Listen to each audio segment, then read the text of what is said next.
Let's see if it worked. Hey, I think that button worked. Surprisingly. Hello, hello. How's everybody doing? By my estimates, I should be live right now. Hello. I look live. Alright. Hope you're all doing well.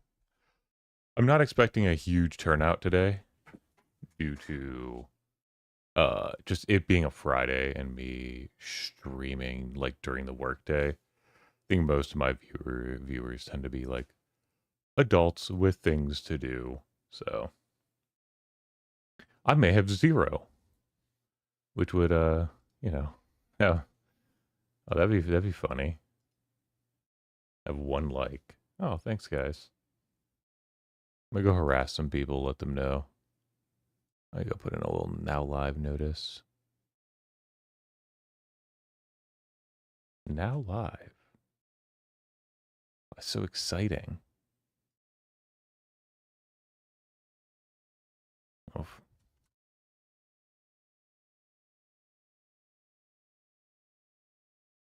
Alrighty. Oh hey, I just got a notification my watch finished charging.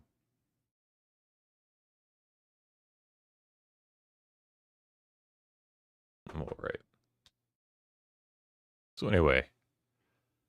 So I've been drinking the Shincha on stream. Hello there, Leaf. How are you doing? You like my message where I'm like, please save me? So I've been drinking the Shincha on stream. Wow, I look pale as fuck. Am I really that white? That's kind of sick. All right. So I think I'm going to change it up, Leaf. I'm going to have you help me. So I have my Gyokuro. Very, very little of it, right? This is 50 grams. The Shincha I got was 100 grams. This was very expensive. It was like double the price. It's super, super premium. It says cold brew because it does both. It also does hot.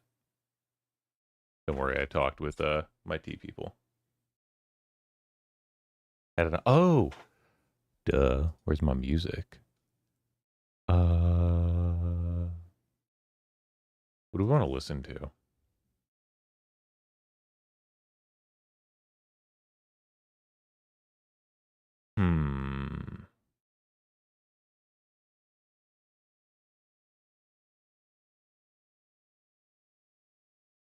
Hi, Gluten. How are you? Let's put this on today.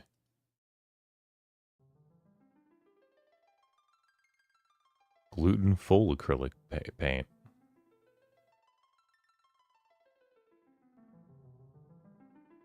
You can never go wrong with some JRPG music. So anyway, Leaf, where was I? Ah. Or I could have some Hojicha. Hojicha is just like roasted green tea. Really, really good.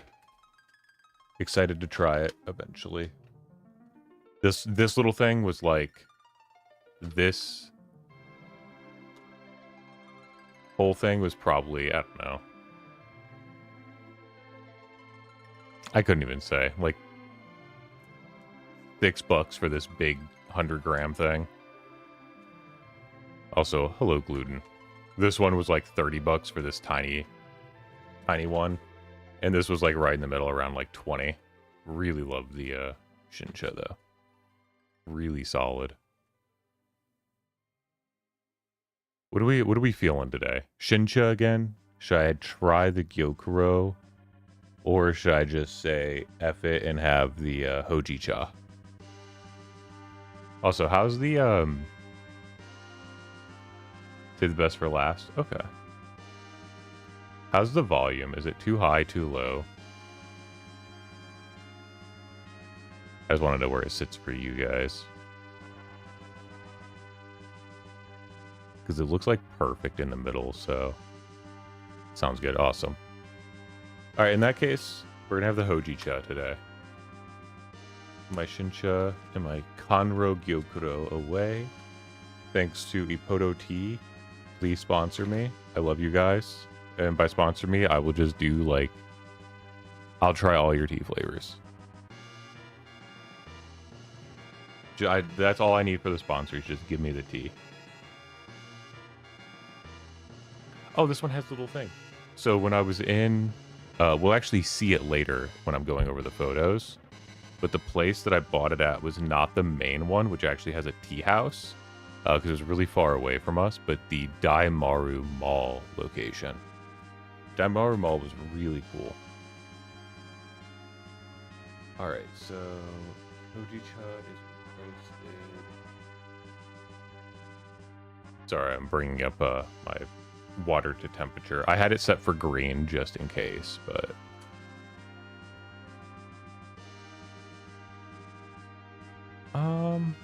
Actually...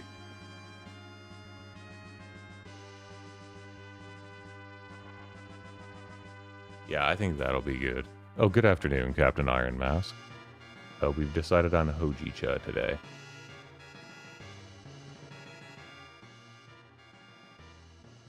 And we'll get back to what everybody is here waiting for.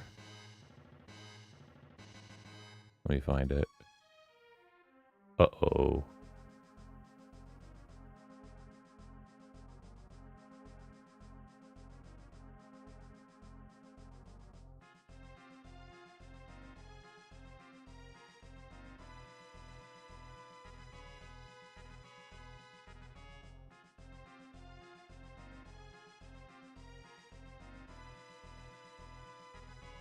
All right.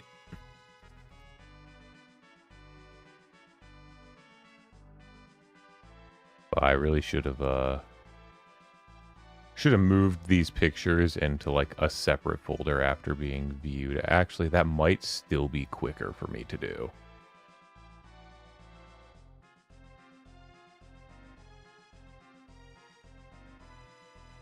Let's see. Where's the Shinkansen? That's the Shinkansen.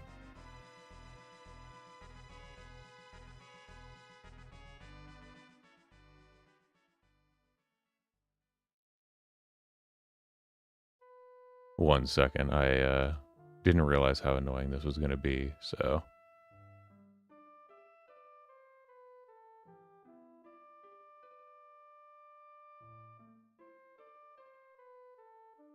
Alright. And where were we? That's Toyosu. That's... Oh.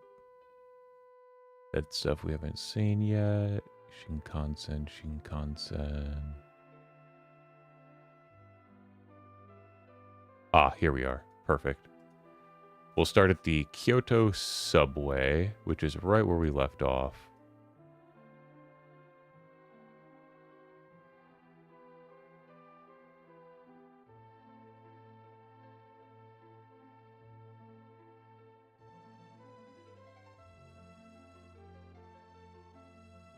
What do you mean it's being... Oh, because it's in this? How do I...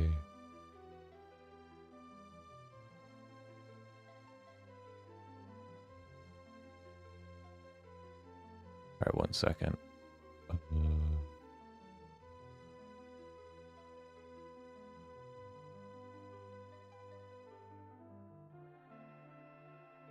Alright, let's try that again.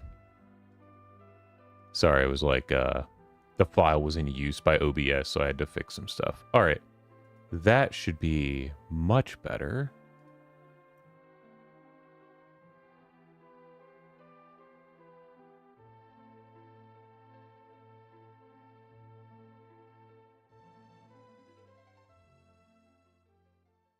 Alrighty. Huh?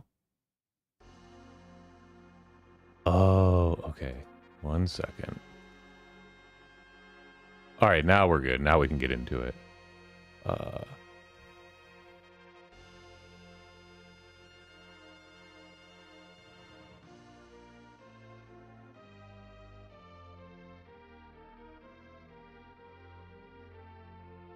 Alright. Where are we at? Here we are. As we can see, we're in the Kyoto subway again. Waiting on my Hojicha. which I need to do this for. So, oh, actually. All right, now everything's ready. I'm so sorry, guys. I didn't think about that until I was literally doing it, and I was like, oh, that's so much smarter. You know what's really cool? There's these little things they have. They're called, like, tea sealers. And they basically, like, so once you cut the top, they just, like, roll around it. I don't have one of those, so I'll have to, like, do this ghetto style, but... Alrighty. Oh, the delectable smell of hojicha, like, turned up to, like, 30. This is so good. I'm so glad I grabbed some. I should have grabbed some genmaicha while I was there. I poured out some extra just to, like, really make it visible. I'm gonna put the rest back in the bag. But I wanted to really be able to showcase. This is the hojicha. So this is green tea. It's really hard to tell because it's brown. They literally roast it under, like, heat lamps. It's really, really cool. You can still see, like, a little bit of the grain. Like, there's a couple of them that, like, escaped the process with a little bit of color intact. Like, right above my finger there. But for the most part, yeah, they all get this, like, different shades of brown. And they all heat differently. So they all have, like, a very myriad color of browns.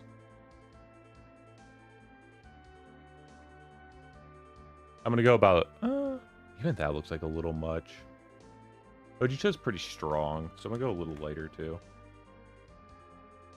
I think that looks good. Like, one good tablespoon, I would call that. Yeah. One good tablespoon, maybe a tablespoon and a half. What kind of tea is his favorite, Gluten?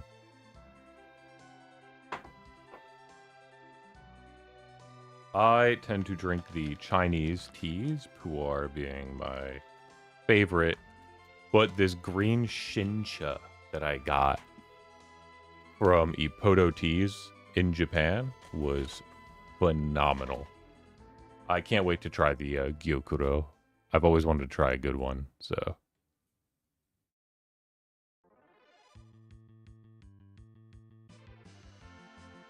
Alright. So... Still being a green tea, even though it's roasted, you can warm it a little hotter.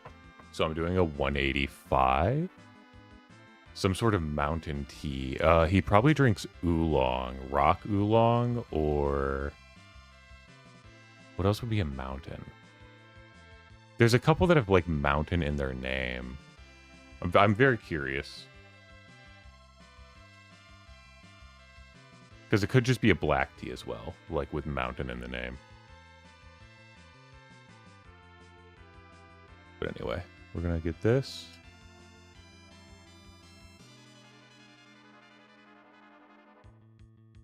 Get a good pour.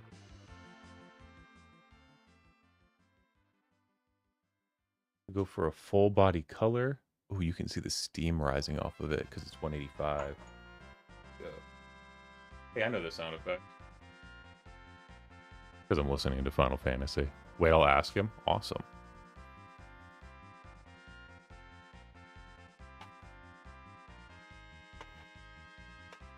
But yeah, ghetto style tea sealing. I'm just gonna end up. I've got like chip clips and stuff. I'll use like one of those. But they have these really. Yeah, let me see if I can pull up an image of one. They're really simple.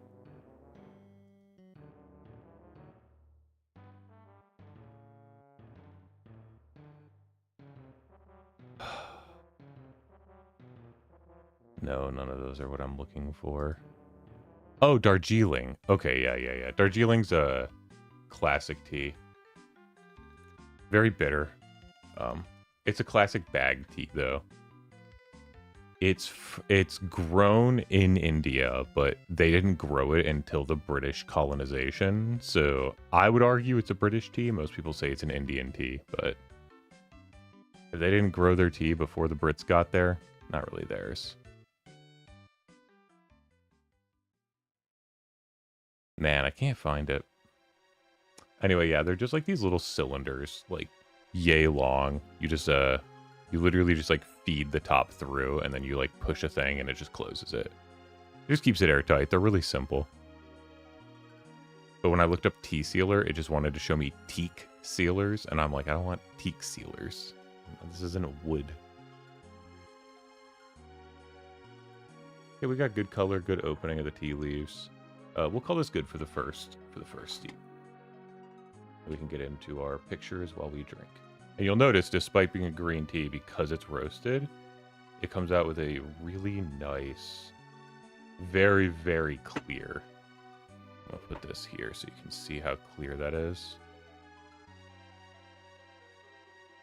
See how you can still see the teapot through it, even through 2 layers, though it distorts it. You can still see very clear, really, really high quality tea.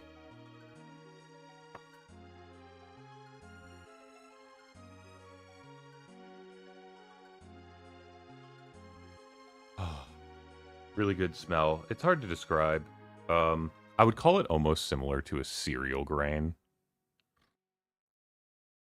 in the way it smells. Yeah, oh yeah, absolutely gorgeous color. We're gonna keep it like right there, just so it's on screen while we continue looking. So here we are. Fresh 100% orange juice. I think last time we were talking about it, but yeah, you can literally... You know what? Let's make this one big. I just want to show it. It's the first one. Why not? Yeah, there we go. Yeah, like, literally just like in a Subway, you can see the oranges in the back there. And it literally just drops them into a thing, squeezes them where you can see it, and pours it into a cup, and you get nice cold juice. Because it's a refrigerated machine, so it still comes out cool. It's genuinely amazing. I think they're Australian-grown oranges. Yeah, and this was the first one I saw, and then I saw like 5 more of them, and it was awesome. All in the Kyoto area. I didn't really see any in the like Tokyo areas I was in. Anyway, yeah, so that's that. And then this was a picture of the Subway. I did take a picture of the other side, but my friend was in it.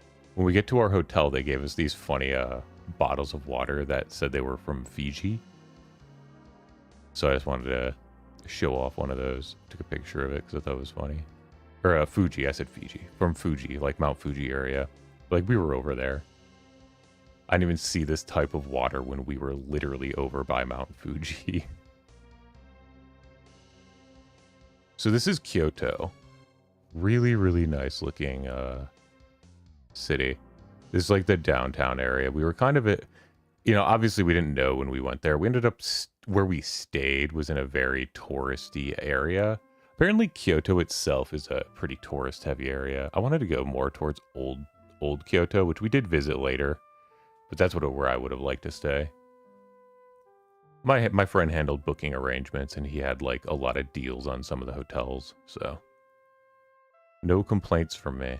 Beautiful, beautiful blue skies, though. This I just thought was funny.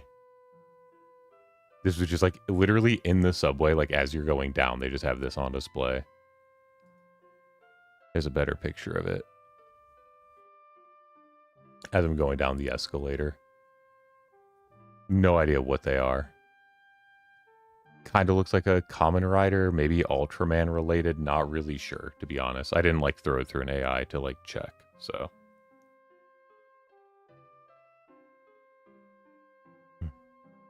Delicious. Almost no bitterness to this tea, by the way. This is just like more pictures.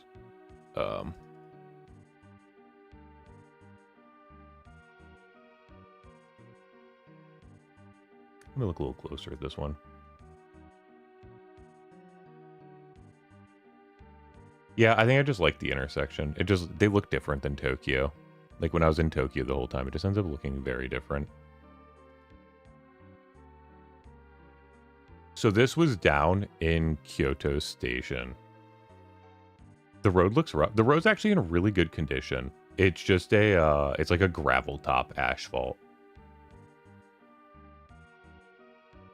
Surprisingly. I know, yeah, it like, in the image it looks worse than it really was.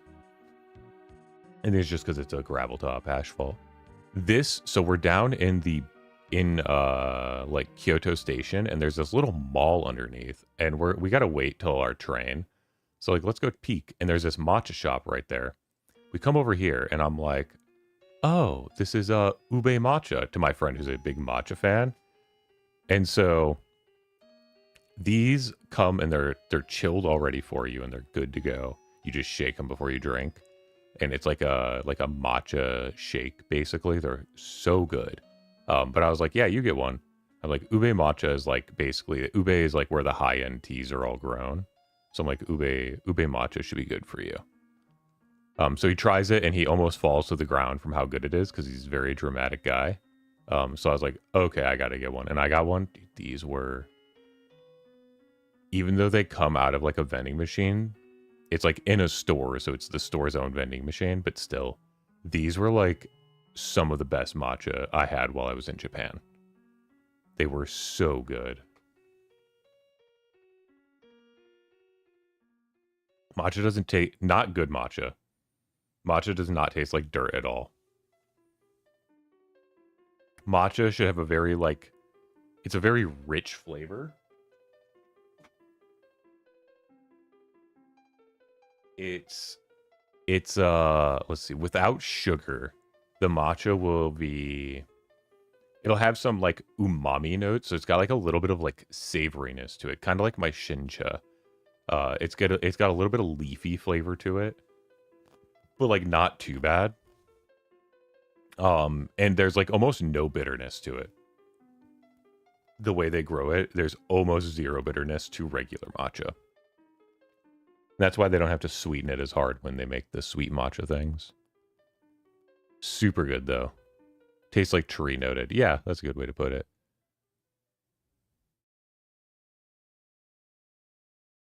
And this one, I don't know how well it comes across on stream. But it's literally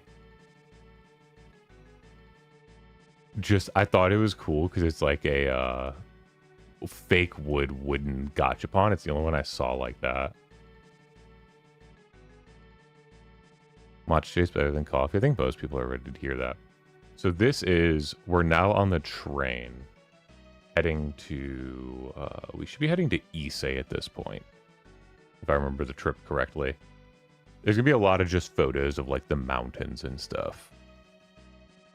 I'm a big fan. Yeah, we have a...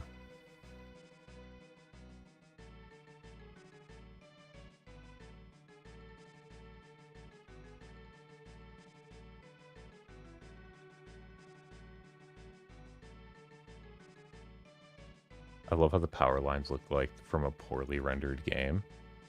In this one? Or in the other shot? Oh, I see what you're saying. Sorry, I'm looking at them. Okay. This, I took another shot of. This is like a, well, a lot of those are antennas. Like in this one, some of those are antennas.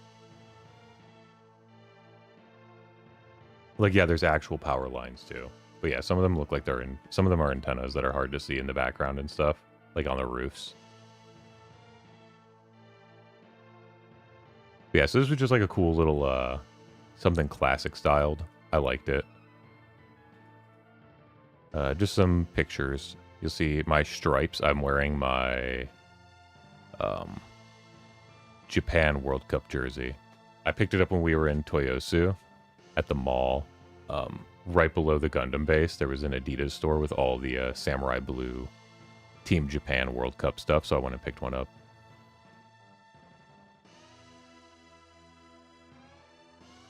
Some more pictures. Just beautiful countryside and like farms. I love looking at farms even in America. So like this was nothing new to me.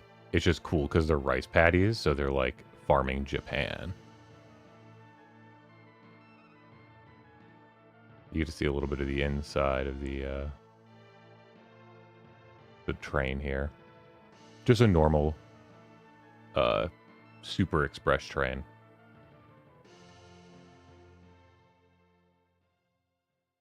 Some more mountains. Some more mountains.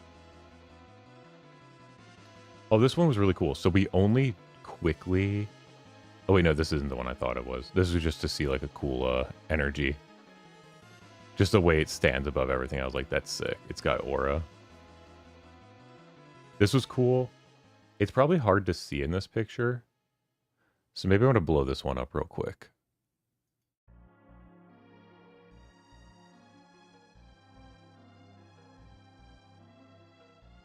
Where is it?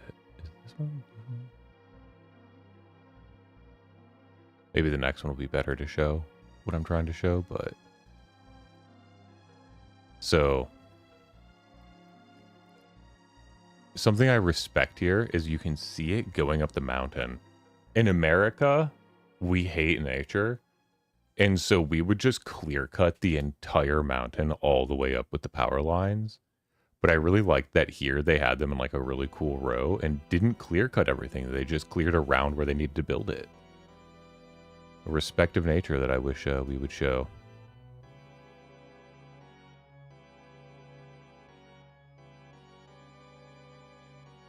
Little fun freebie there for us.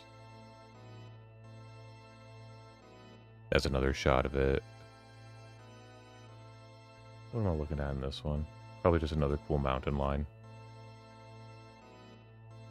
Yeah, but it gets like destroyed. So this is what I thought it was. This is not on the way to Issei. This was on the way to Nara. I totally forgot. We went to Nara first. I was flying over Miami once. It was so great. It looked dystopian. All of the like major cities, because of the amount of concrete we use in any major city, even Tokyo, same thing. They all look like that. Every city is just like this sprawling gray mass as you approach it. Why they call it the concrete jungle. Yes, this is a extra palace on the way to Nara. We didn't end up going into it all, but because it's pretty far away from where the train stops. I mean, yeah. I do give credit to the Japanese cities. There's a lot more green in them than like most other cities, but yeah. So this is it was just a cool like gate. I don't know which one this one is. It's some kind of Daimon gate, but there's another shot of it, and then it's gone forever. And then eventually we get into Nara, and this was the first deer I saw. Have to take a picture of the first deer you see. Actually, this was the second one. There was one that was harassing people in the train station. But I ignored him. This was the first one that was chilling. And here's a zoom in on him. It's weird. It's hard to remember when you're there, but these are still wild deer. Like, these are not domestic or anything like that. They're just friendly. Yeah, I mean, we came, it was just after spring, so. Just a lot of deer actually just chilling like across the road here. There's some up in the grass that you can see people staring at. There's one just next to the sign. All of Nara just has them wandering around. It's kind of cool.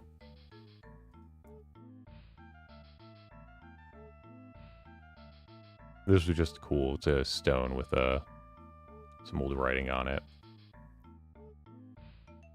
So Nara was originally, well, used to be thought as the original capital of Japan. We'll get to that later. I've touched on it briefly, but so Nara has a lot of really cool old stuff in it.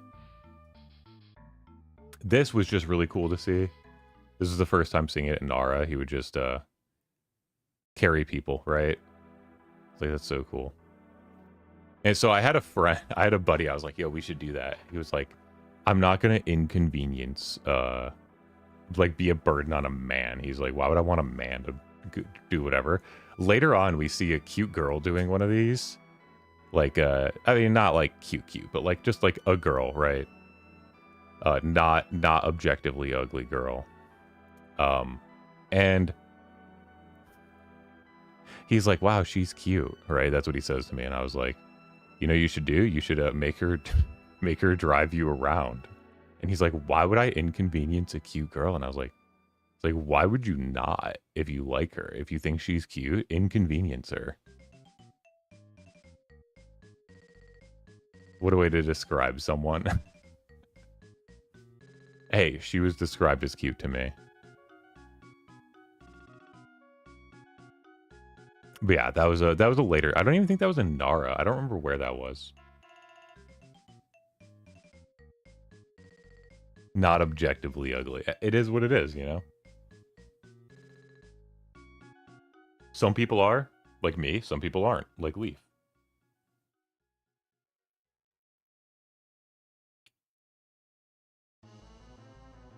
Leaf gets to be born an objectively attractive, like cool German man, and I'm born like a chud American, you know?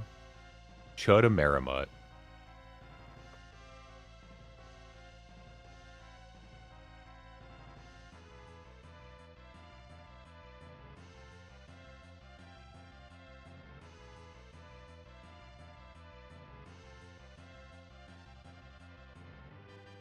Sorry, I'm making a mess behind this.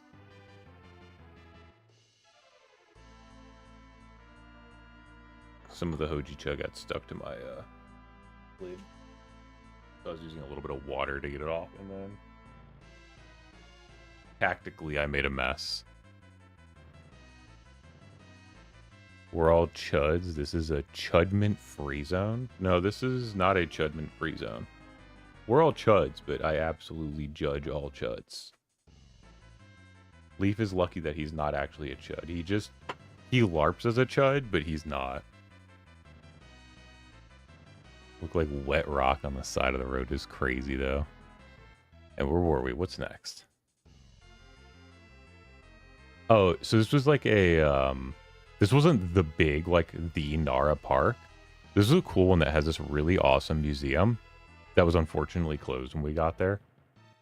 We ended up learning that we should have left for Nara at, like, 8 a.m. because by the time you hit about, like, 3, like, everything is starting to close. So, oh well, lesson learned. There's this cool museum, closed for the day. Further down, cool house, cool like old district of Nara, and then just a field trip. One thing I saw while I was in Kyoto and like Nara and some of the surrounding places is there's a lot of school field trips that go there.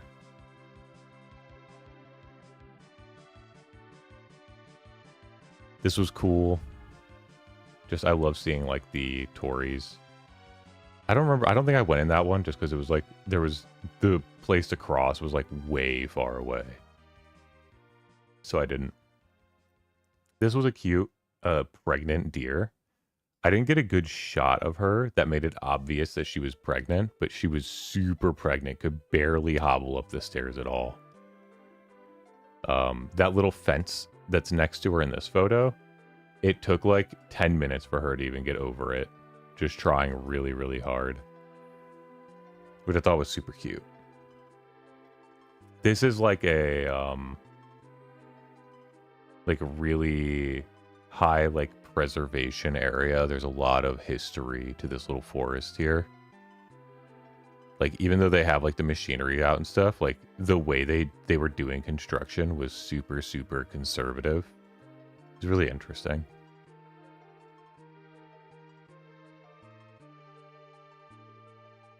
Yeah, this is a, you can kind of see it. It's hard to see in the picture, but like these trees all had like some special fencing and stuff around them just in case someone tried to go like mess with them.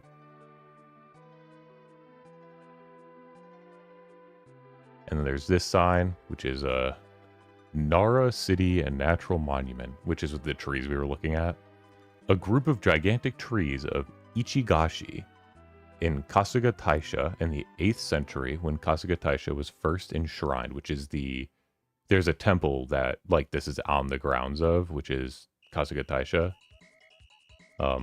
It said that the dominant species of the forest from the foot of Mount Mika Sayama of Tobihiro was Ichigashi.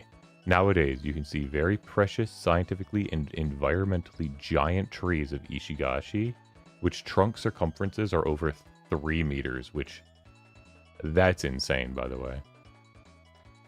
Yeah, so these are all like old trees of a special variety, basically, that were all brought here when this temple was enshrined. I love big trees. This was a cool rock. I translated it when I was in Japan. I don't remember what it is anymore, but... And there's this one. Just cool looking. Everything here is really cool looking on the grounds of Kasuga Taisha. I just put on all the candy I own. My freaking hand had 0 circulation. I don't even know what a candy is. So this was a cool little tea house here. Or no, I don't know, tea house. I just said that. It's a cool little house. It looked like a little... Oh, bracelets. That makes sense. It looked like some sort of like mini restaurant slash tea house slash something. There were some like workers and stuff in here. It definitely was not open to the public at all. I took another picture of it from the other side, but my face was just super apparent in the reflection, so that's been removed from the album for streaming purposes. Instead, right across the street from it was this cool dilapidated building where someone was still parking a bike under. Dilapidated buildings are just so cool to me. And there was this, which I walked up through into. As always, if you see me take a picture of like a shrine like this or a temple, I definitely went to it. Further down, we can see, well, it's a little blurry, but it's a bunch of these little things on the side, which look like this. That's that white one. It was brand new. Which was interesting. But yeah, super brand new. Super cool. Big fan. Here's some ones that actually have some age on them. I don't know the significance of the little, like, paper and it being broken. I have no idea if that was caused by people, if that's, like, something they do. Like, I don't know. An animal? Who knows? But they're stone lanterns, basically, on the ground. Got a lot of aesthetic to them. That's the same broken ones. Wait, no, it's not. These were later broken ones. Sorry. These were smaller ones later on, which had a bunch of new builds next to them. Kasuga Shrine. The main shrine is sacred. I don't know how readable it is, so the main shrine is sacred to the 3 gods and a goddess of Japanese mythology. There is also, in the compounds, Wakamiya, the junior shrine, to another god. The foundation of this shrine can be traced back to the early 8th century when the capital of Japan was transferred to Nara. As a tutelary shrine of Fujiwara family, it has been adored by both the imperial family and people. Some 3,000 lanterns in the precincts tell eloquently how the reverence to this shrine has been wide and profound. The annual festival of the main shrine on March 13th and that of the junior shrine on December 17th are both impressive events of Nara. The shrine festivals go so hard, honestly. This is just funny, like an old, like, stone engraving lavatory sign. I thought it was funny. So now we're out of Kasuga Taisha, because they were closing up. We were going to go in there, but, like, the workers and stuff were leaving, so... Oh, there's so much English there. Oh, hey, that, speaking of...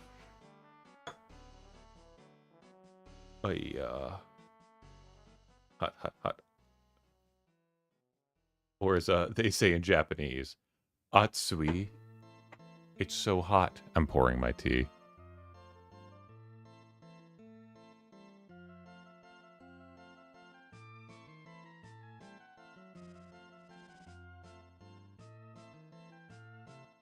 All right, where were we? Okay, so now we're across the street. We left across the street, and this is Nara Park. This is closed, but it's a. You sound British when pronouncing Japanese. I was just being funny with that one. Utsui, but yeah.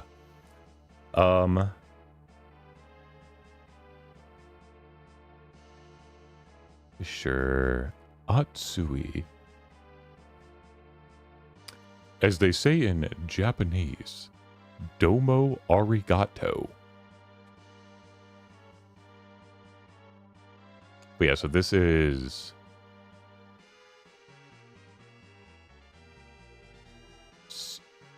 I don't know what I think you were trying to say, Suyu Asui? I think, is that supposed to be, the frog girl?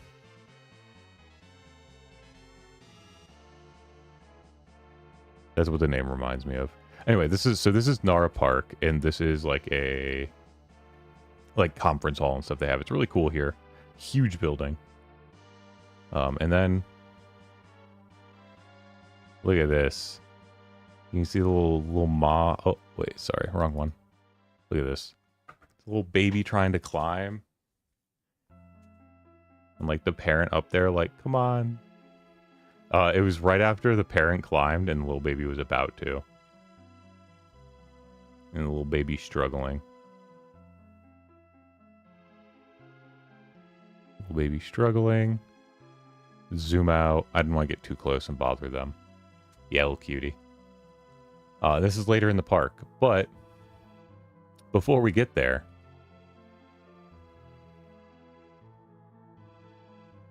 let me see which one it is. Un momento, por favor. I think it's this one. Yeah, it is. Guess what I took a video of?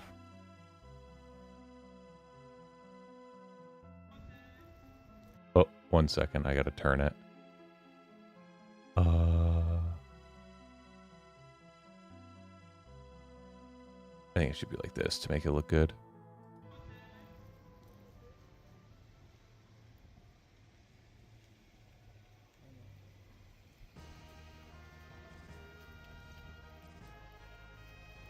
All right, 1 second. I'm gonna pause my music here, because you'll hear me and some of my buddies in the background being dumb.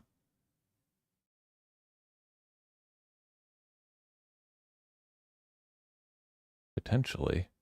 Does it play the sound? Oh wait, this happened last time. I need to go in here.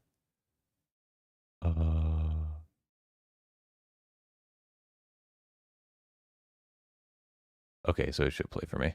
All right. Yeah, look at the little guy.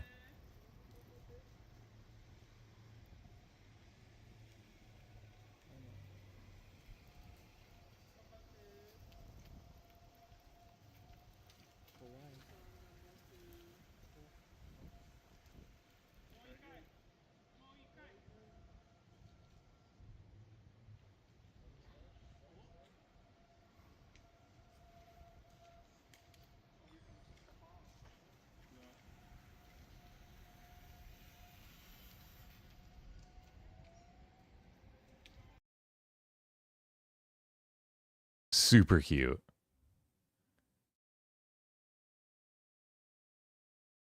And then moments later,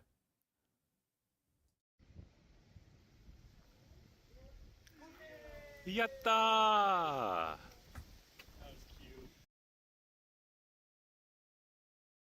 He made it. He and or she made it. Yatta! Yeah, that was me.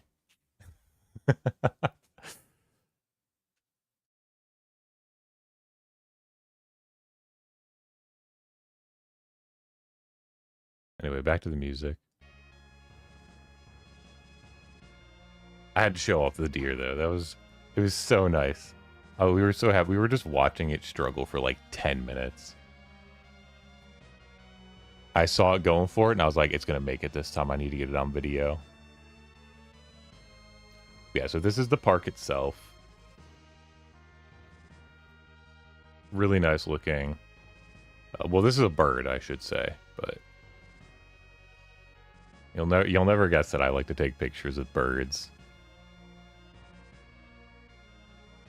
Isn't that such a good picture? Even though you can't see its face.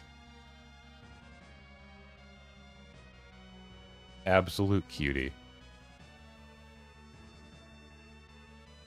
Oh yeah, by the way, this was the color of this pour. I steeped it a little long, so it got really, really dark.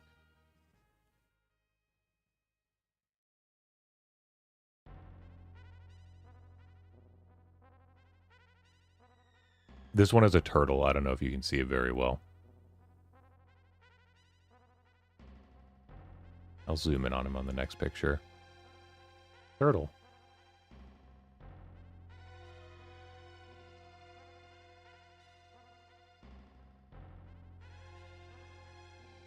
Oh, and then as we're walking by, these deer love making these like weird noises at me.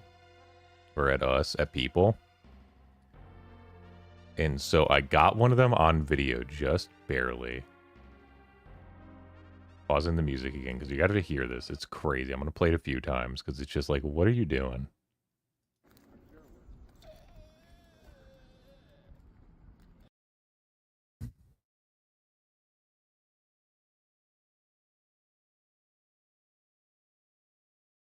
Let me rotate that real quick, so we can see it in vertical goodness.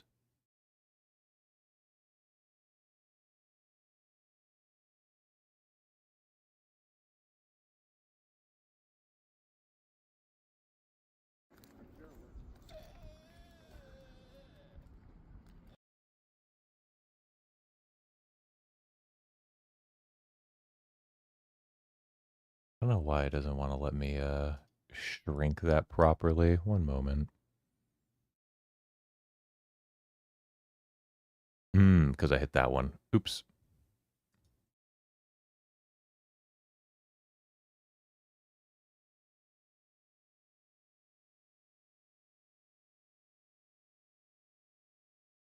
Sounds like a normal deer. Yeah. Sort of. It was just funny that he kept making the noise.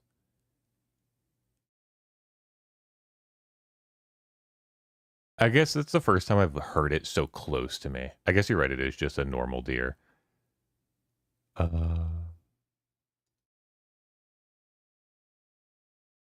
Yeah, I'll play it again. I'm trying to get this to like...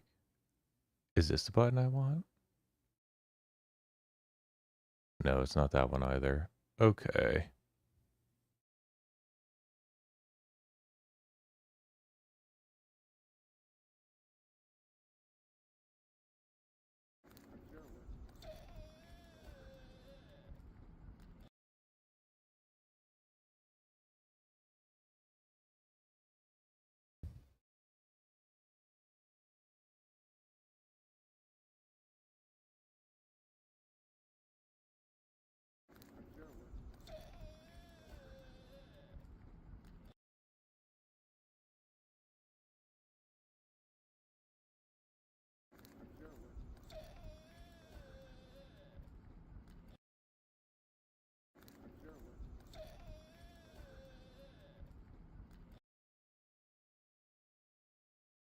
All right.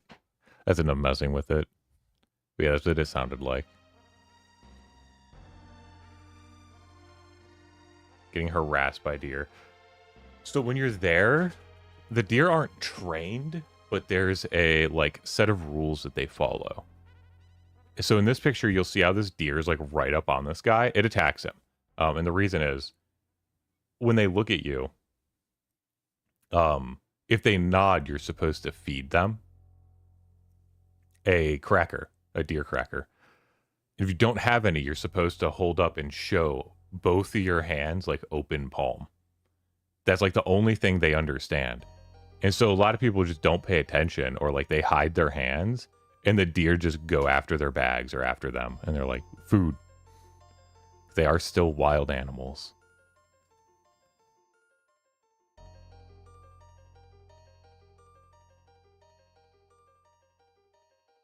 Yeah, you can see how the guy's like literally getting run off. I didn't even intend to like capture it, but I remember it.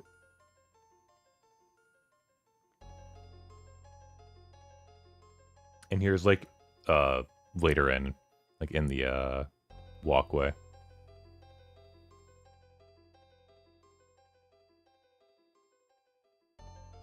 This deer had some, like, majestic aura to him. Like, I respected that.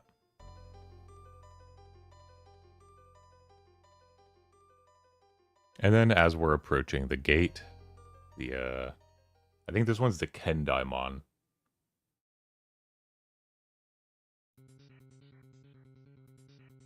Absolutely gigantic. Did I take that many pictures as I was walking up? Maybe I did. Alright. But that's the gate itself. Once we get past the trees. Really, really old. Really, really cool, though. I think... Yeah. It's a video, but there's no noise that matters if there's any noise. So I'm going to play that one for us.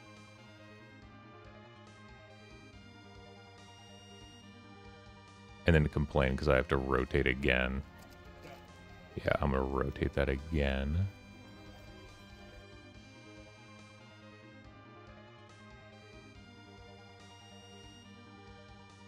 And then we're going to try that again. It's just so you can see, like, how big this thing is. It's absolutely massive. Way more than the pictures make it seem.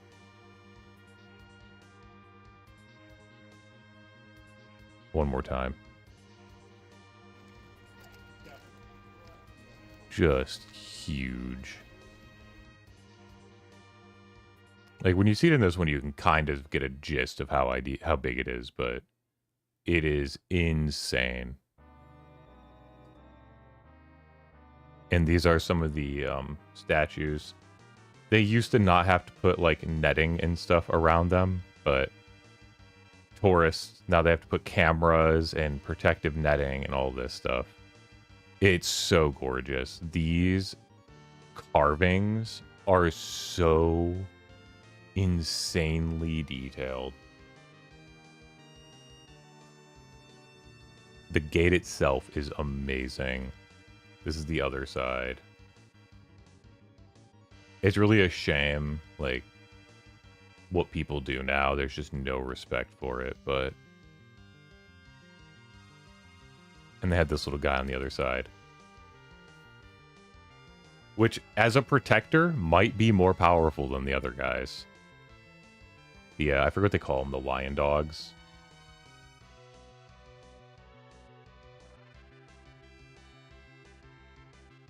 This was cool. I like the sign, but just like the old area behind it, completely closed off. It's where, I believe, if I remember one of the signs I saw, it's basically where the people who work on site live. There was a lady that would gather water from, like, a divine spring that they would use to let the deer drink. And anything else was, like, not allowed. Like, they were like, do not, like, give water to the deer. They have, like, special water they drink. It was really cool. This was my first cool Japan post box. I didn't really see any when I was in Tokyo, and I was like, this one's awesome. Imagine being the postman for this. You have to go through the giant gate and everything to get here just to deliver and pick up the mail. Which is really important at these big temples because some people mail in the old amulets and stuff, memories. Still on premise past the gate, like just this cool spring and everything.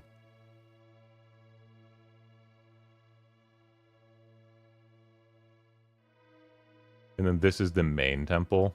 By the time we got here, they had closed up. We missed it by like 40 minutes.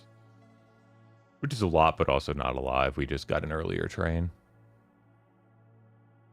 Still super cool looking, though.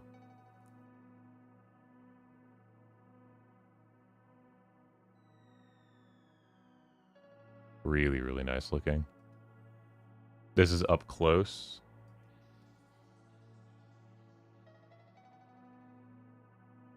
It's just where people are, so there's just a lot more touch and wear and everything on all of it. Even, like, unintentionally, right? If you touch it with your hand, your oils seep in and, like, bleach it. And just over time, hundreds or thousands and thousands of people, you know? That is the nature of the beast. This is on the way back. This really, like, I did go put it through. It was super, super small. Like, I had to, like, crawl through that Torii, basically. I think one of my buddies has a picture of me through it, because I'm just so tall compared to it. Still, just on the way back. Pool stone. Do I have the picture of the sign next to it? I do. So I'll go back to the stone, and I'll read the sign. It is...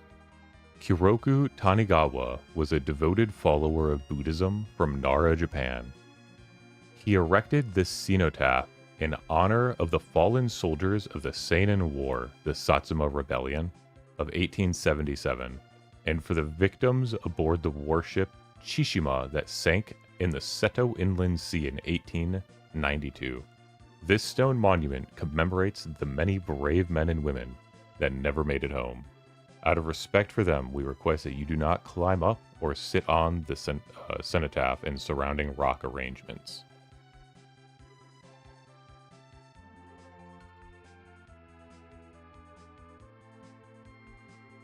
They shortened it a lot. I'm very curious what the like original Japanese on the sign actually said. I'm assuming just a little bit more history of like the Satsuma Rebellion and stuff.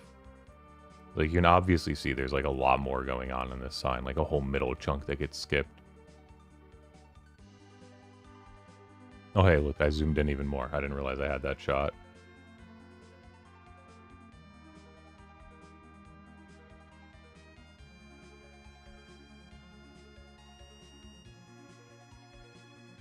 It's funny because, yeah, you can literally see the top has, like, the dates and explaining all of it. And the bottom in bold is very likely the, like, please do not sit upon this. But everything in the middle, I feel like, is just, like, missing.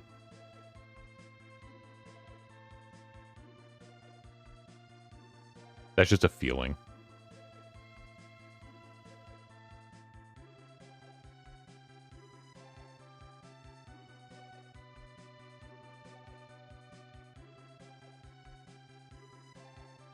Leaf, would you respect the signs and not sit upon stuff?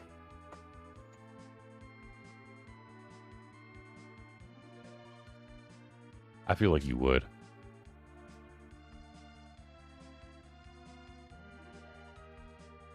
This was cool. Just like a little thing behind it. It was super, super small. It was really cool looking. Leaf would not. Yeah, he would. Oh yeah, here it is.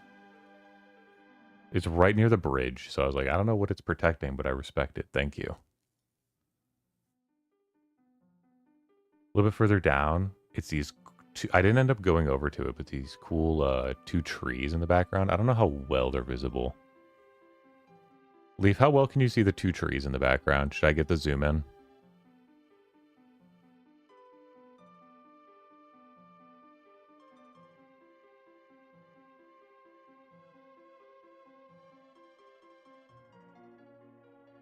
Okay, you want the zoom?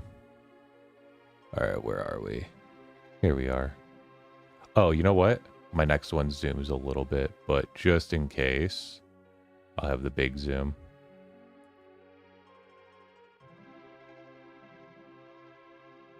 We'll still do the big zoom.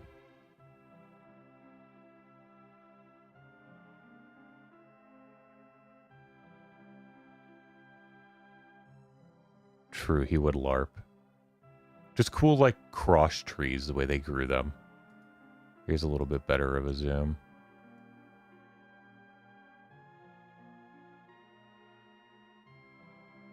Just a really cool way they did those trees. I thought it was awesome.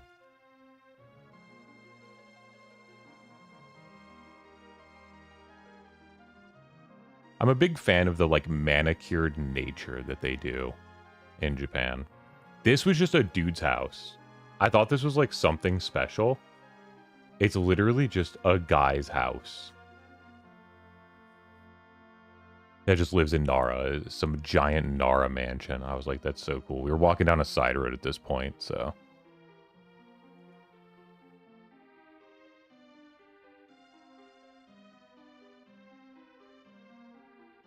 This is a little bit further down. Bunch of wood and stuff. The groundskeepers and stuff for the park. You want the house tour? I would love a house tour. What's this one?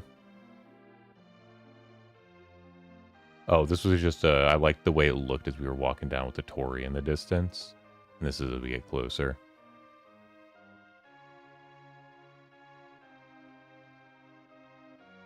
I like the way the sun peeked through on this shot. A little bit further down, still walking around Nara. Nara's just like a really cool place to be. Really long road. Little thing on the side of the road here. I don't actually know what this one is. It's a Buddhist thing. So if anyone wants to fill me in on which Bodavista or what it represents, please do let me know. And then I came upon this. This was actually after I got to the top of a giant set of stairs. That was probably... Let's see if that's my height. It was probably about a 15 feet worth of stairs. Like straight vertical. Very, very steep. I climbed it because I could see the top of the building and I wanted to get a better view. And that's pretty much all that was up here, was just a better view of it. And then you can get a little bit closer on those stairs. And you can see... These are the foundation bricks. So... They actually, like, tear these temples down roughly every 20 years. Sometimes more. Like, sometimes longer, depending on everything. But, like, the big ones are... every 20, like, on the dot for some of them. Some are 70, whatever it is, right? And this is actually the other site that they would build it. That's what these stones are supposed to be. I'm like 88% sure that's what this one is. And so whenever they need to rebuild it, they move it here. So they always have, like, on all the temple grounds, there's like these empty spaces, like basically right next to where the major buildings are. And they just move them whenever they need to do it. This is just what it looks like around here.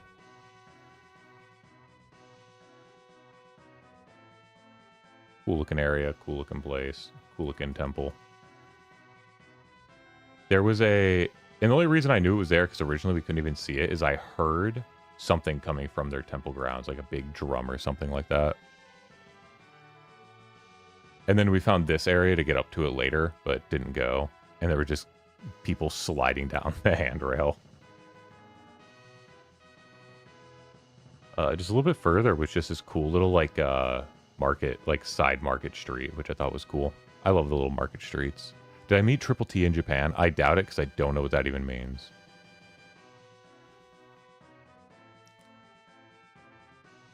Took a picture without the couple. They were in there for one, and I was like, oh, they moved. Let me get another one. Just further down, you can see how far the street goes. Maybe I need to blow this one up real quick. Where is it? This one. Is brain rot even present in Japan? Did I meet Tung? I don't know what the fuck Tung Tung is. The bugs saw. I don't know what that means. You're asking an Unk. Unk does not know. Anyway.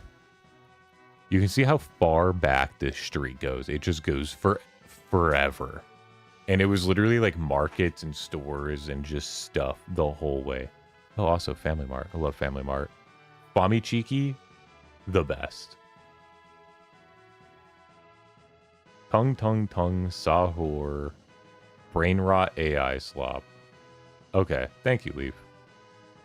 No, as I've stated like 10 times, 20 times, no, I don't know who they are.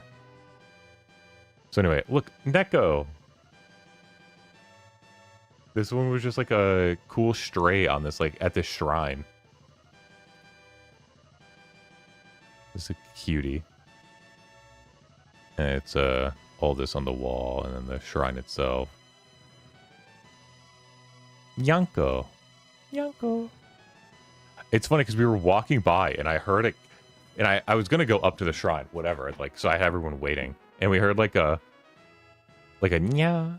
right? Because they don't actually meow. When you're in Japan, they do a nya. It's really interesting. So yeah, I was like, we were like, where is it? And found it and took pictures. We're like, look at him. At first he was sleeping, and then someone made a loud noise. Not us, like a different group of people. He woke up, started moving.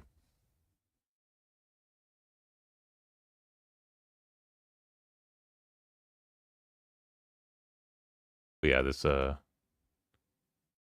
little temple or little shrine up here, I climbed super small Tori once again.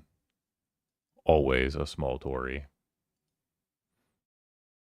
I don't remember what that said. I translated that too. Some of these pictures are just me taking it for translation purposes because I'm curious. This is another Sun Mall. This one's in Nara. A certain German called me here. Hi, Debunked. How are you doing? Oh, look, you missed the cat. Yeah. How are you doing, Debunked? Hope you're doing well. Debunked, the soundtrack I had on just ended. What should I put on? Pick a JRPG. Or Leaf. What's your favorite JRPG?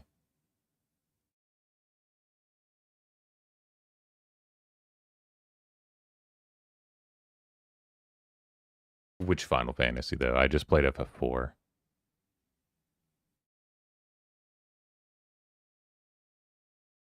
You've never played a JRPG? I'm kind of disgusted by you.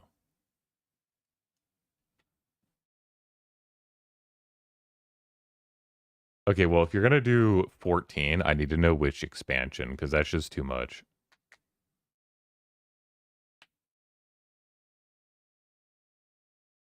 No, I won't play the DDLC. Touched Elden Ring once, if that counts. Not quite. Not that deep in JRPGs. Okay.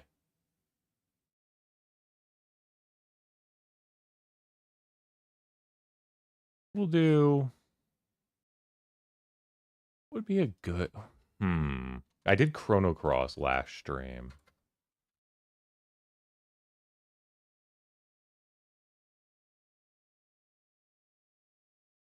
Gluten, I specifically asked for a JRPG. DDLC is not a JRPG. MF Ghost, I would get absolutely copyright striked. It just uses actual music.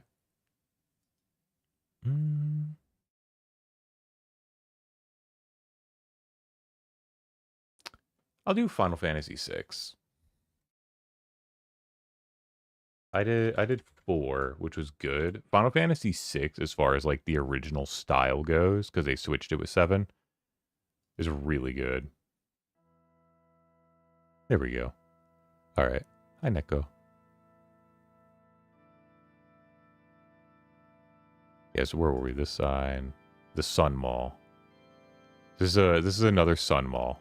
They love these Sun Malls in Japan, and honestly, we need them in America. They're so sick. Happy Independence Week. Yeah, happy 250 years. Cheers to that, brother. Ding.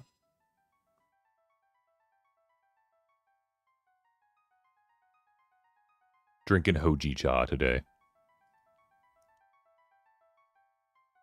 More just in the Sun Mall. These Sun Malls are so crazy big. Yeah, so what it is we came not at the start of it, but just past the start of it. So you'll see on this side, you can see the end of it.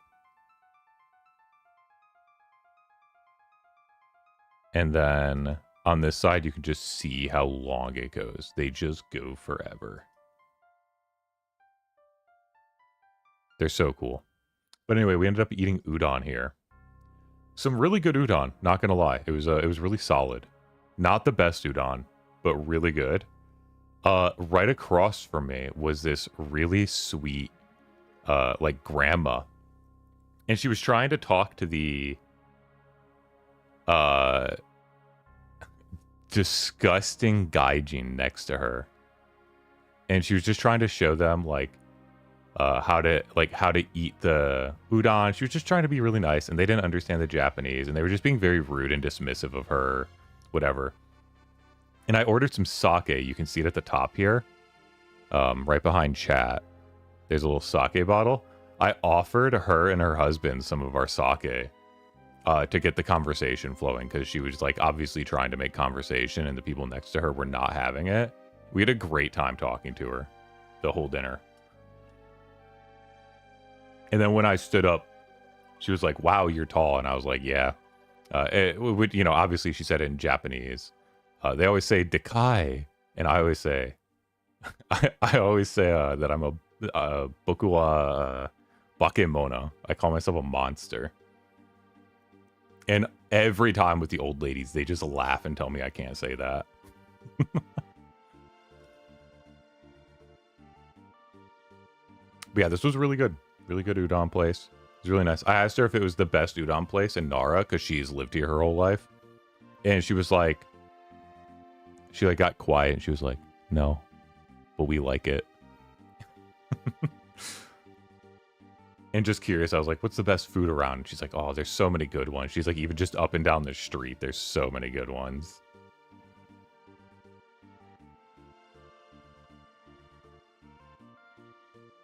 And it's funny because like she would try to talk to us and use like her broken English, and she didn't really know many words, and she tried her best.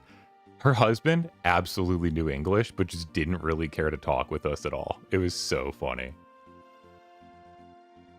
Because like she was really struggling. Like we didn't know the word she was saying, and I couldn't figure it out. Because she was trying to say like a direction for us to go. And finally, after like 3 minutes, her husband just looks over and goes, "West." And we're like, "Ah." He was so funny. He was just a quiet dude just trying to eat. Like, he didn't want to be part of the conversation, which was fair. He was just really sweet, having a good time talking to us.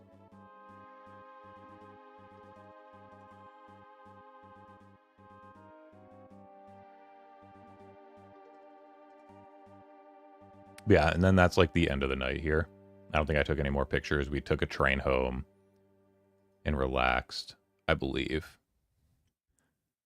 Actually, it still looks bright out. Did we go straight home when we got back? Yeah, we did. And this is the next morning. We were supposed to come here like an hour and a half earlier. We didn't, and there's just a huge crowd of people. But this is Inari.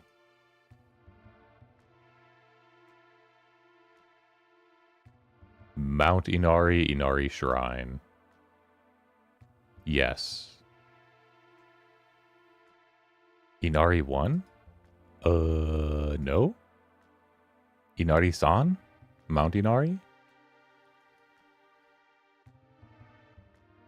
But anyway, yeah, so these were like these were some of the junior shrines on the way. Oh, is there like a race near Inari? Inari's a really, really cool area. Super, super cool. I like it a lot. Yeah, these were some mini shrines on the way. Inari one's the name of a horse. Oh, okay. Yeah, Inari's a region in a mountain.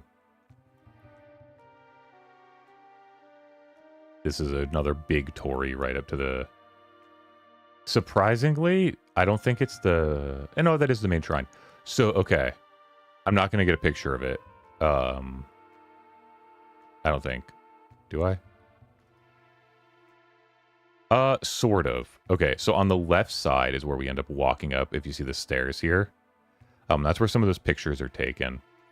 There's like a no pictures at the main shrine, so I didn't take any pictures there. And we were just kind of walking through. You can see on the right, they were doing some kind of construction or something when they lay out those little talismans and stuff. It's something very important. But on the left side here, we go up the stairs. There's some parking, whatever. We get up the stairs here. Looks cool. There's some stuff like this. That's where we cleansed our hands. Oh, okay. So we cleansed our hands first, like always. And then we go... This is the main shrine, which is really cool. I did take pictures. And it has the Inari foxes. Yeah. These are like the special ones. They wear the little like bibs and all that. It's kind of a really interesting story, but these even though they look fierce, these are like I believe they're revered as defenders of like unborn children and like children that die. They make sure they can pass safely and everything. It's a very, very like holy area. Super cool though. Yeah, based in holy. And then this is just like a little bit further past. There's a bunch of these. Yeah, so I didn't get a picture, so I'm going to look at this while I explain it. So on the left side of the shrine, as we're walking up, there's actual shrine workers that are moving around and everything, but I literally saw a whole group, probably like 6 to 8 Mikos in training, which was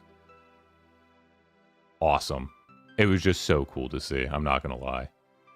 Seeing all the like temple grounds workers and stuff was just cool.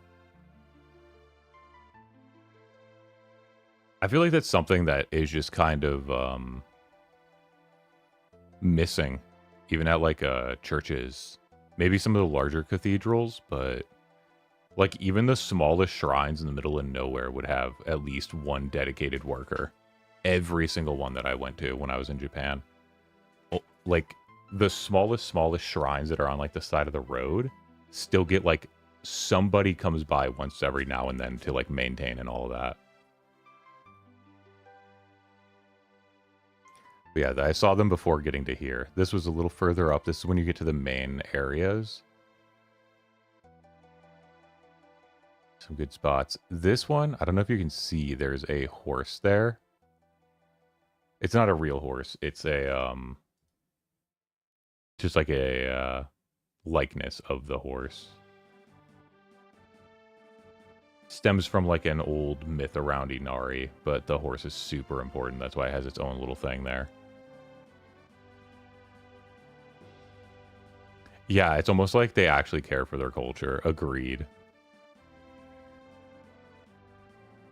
This was just cool, this little further up. And then this was the 10,000 Vermilion Gates. This was like the beginning. You can see the big plaque above. This was the first of 10,000 gates that climb the entire mountain. Super cool. There's a small landing, just a little bit. I think this was actually just before it had these built. Yeah, it's so gorgeous to see. And they have to replace these torii every 20 years ish, because these like they're still made of like a specific wood, and the wood literally like rots on average in 20 years. So at any given time, there's probably several hundred of them being replaced. I saw at least 5 dozen that were like in the middle of being repaired or replaced. Yeah, this was super cool. I don't know, I saw some like weird tourists trying to throw coins through the hole in that one, and I didn't like that. Here's a different shot once I'm inside.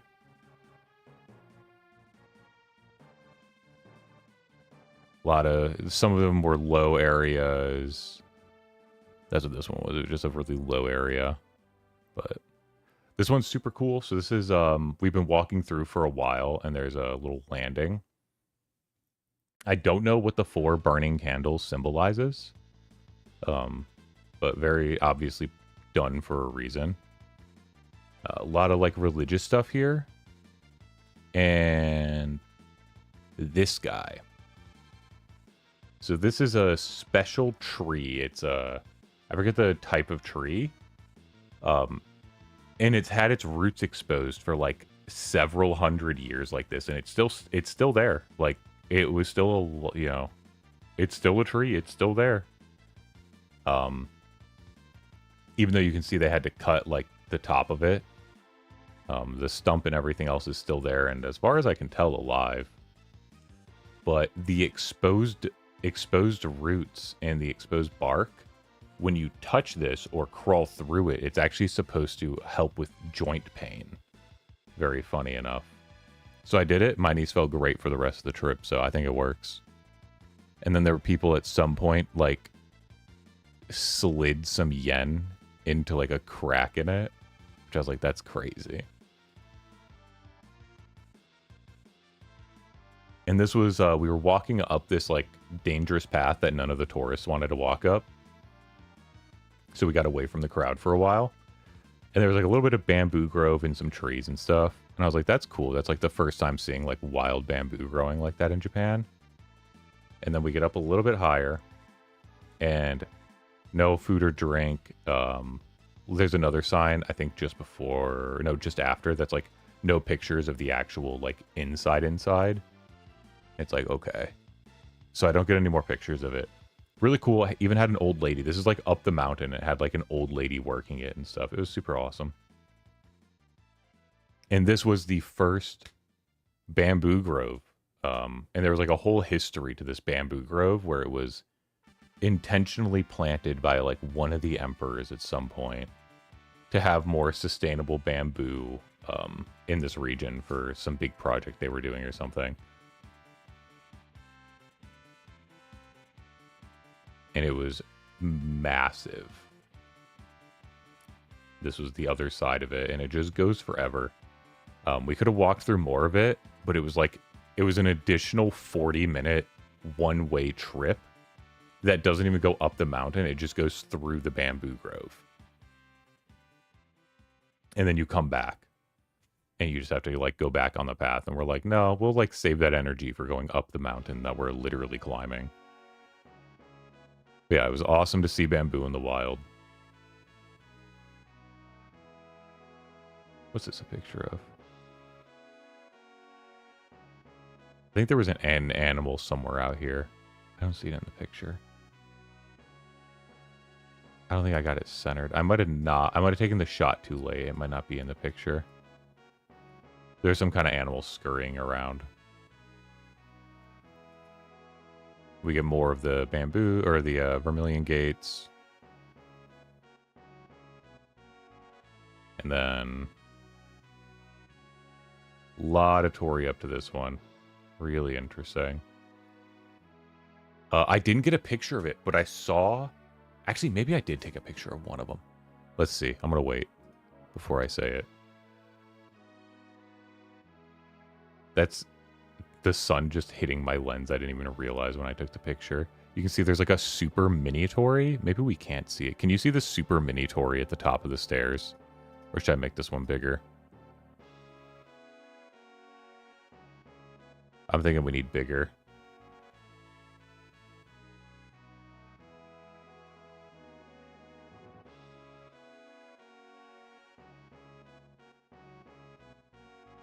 We're going to go bigger on it so I can show you.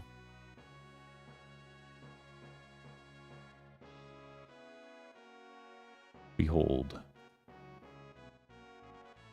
You see that little mini Tori all the way at the very top? Oh, that one was really cool. So Inari is like super, super, super holy. Probably like top 5 holiest areas in the country, maybe top 3. It might even be number 2. I know it's not number 1 because I went to number 1. But this might be number 2. And so, like, I don't want to, like, frivolously throw coins or, like, make mistakes on this kind of stuff. So I didn't end up going up that one. But I thought it was really cool.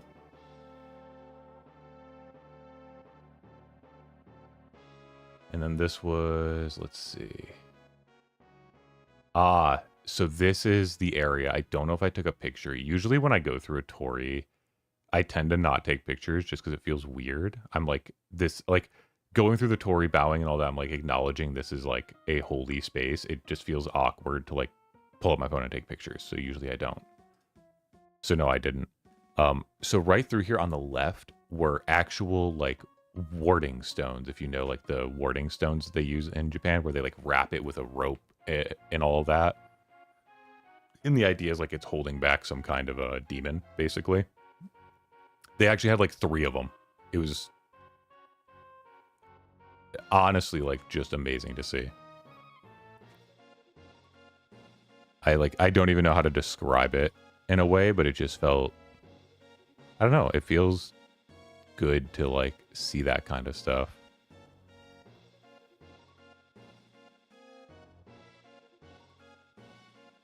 Anyhow, the next one is going to be like a, why would I take a picture of this? Which is what all of my friends thought, because none of them have good eyes, apparently. But if you look closely, there was some old Japanese writing on like a piece of rock that was on the ground, and I thought it was really cool.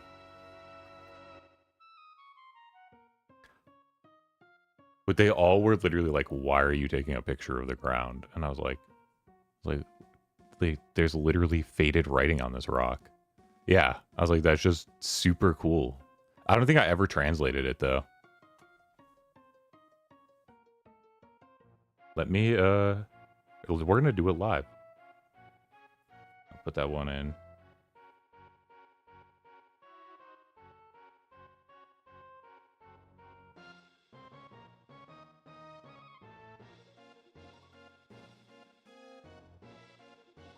Okay, 1 second, I gotta find it in my, I'm gonna use my phone to translate it because it'll be easier.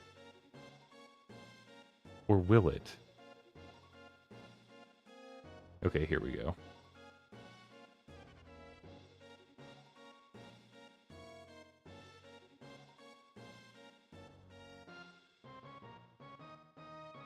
All right, let's put it through.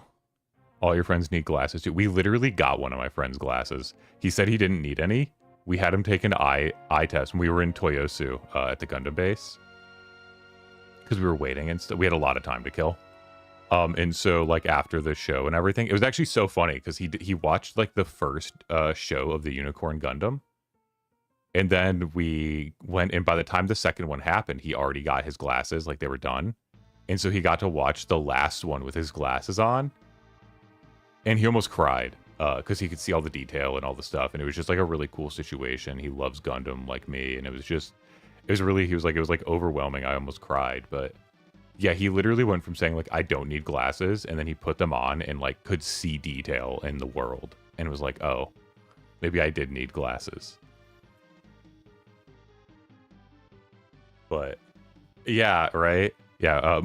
And he was like, oh, they're a little expensive. He's like, I don't know if I wanted. And my one friend is just like, I got it. He's like, I want you to be able to see. So my buddy literally just paid for his glasses. He was gonna pay for my other friend to get like an updated prescription. And my other friend, and like frames that don't make him look like a fucking turbo nerd.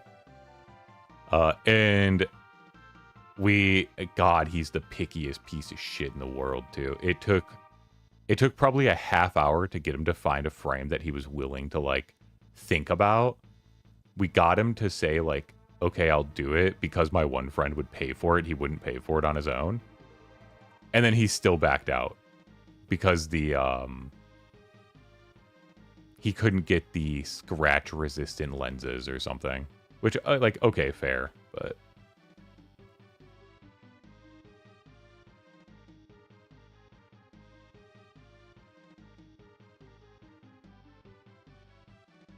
wait, is that really what it says?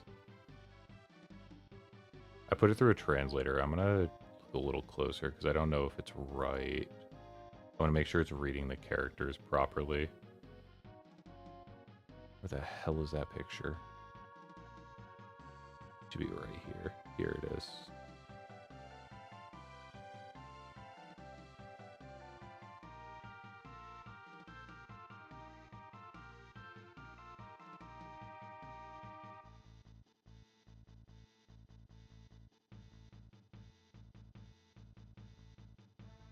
It says the top, yeah, the top character.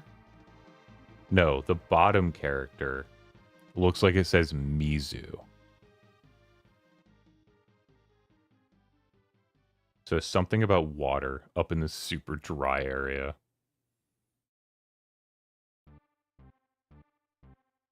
But there's a bunch of like other things.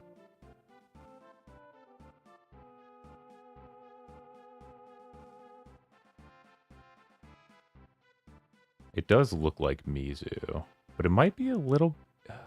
There might be some... No, I don't think it's Mizu, actually.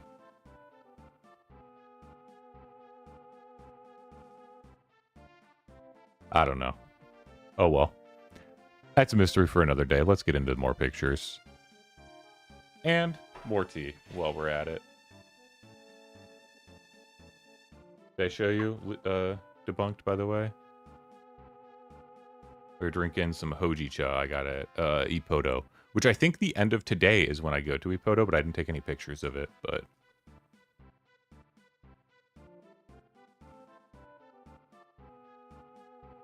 Hojicha is roasted green tea. So the leaves kind of unfurled.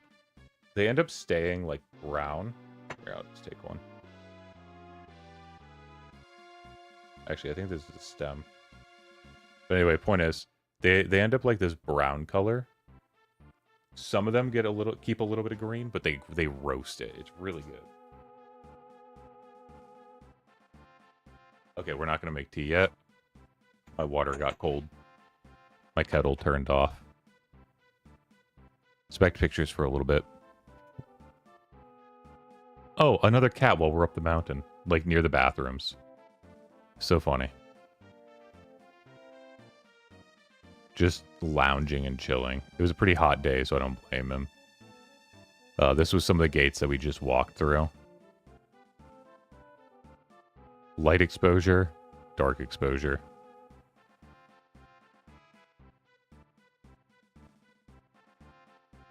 Yeah, all the gates have inscriptions and stuff. I don't know what all of it means, but yeah, Mount Inari is a really cool place. Highly, highly recommend. But if you go, you need to go. You need to be there at like, I don't know, whenever they open, like 8 a.m. or whatever it is, because every day it just attracts crowds. Japanese and tourists. And this is the next part. So like it literally has like a stop there, and it tells you like, hey, next part is like really uphill, one way, also caution bears, or turn back and go. And we're like, all right, let's go.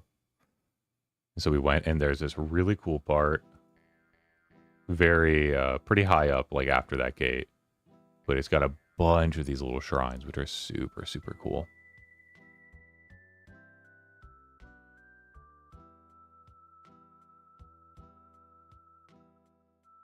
It's just genuinely such like an awe-inspiring feeling when you're actually here in person.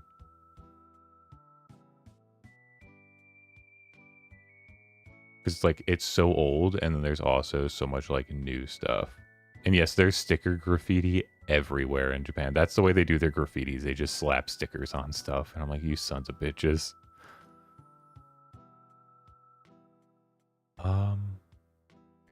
This is actually way later when we're coming back down. So we get up to the top there, and it's like a nice area to look around and do everything. And then we're coming back down, and I just saw like the little kitsunes, and I was like, oh, look at them.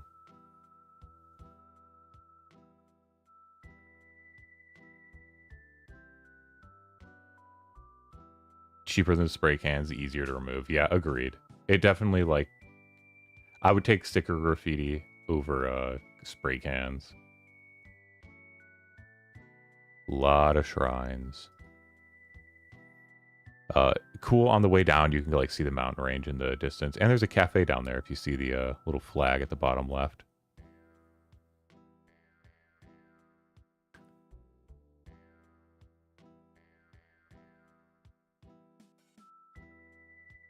Just more pictures, downhills.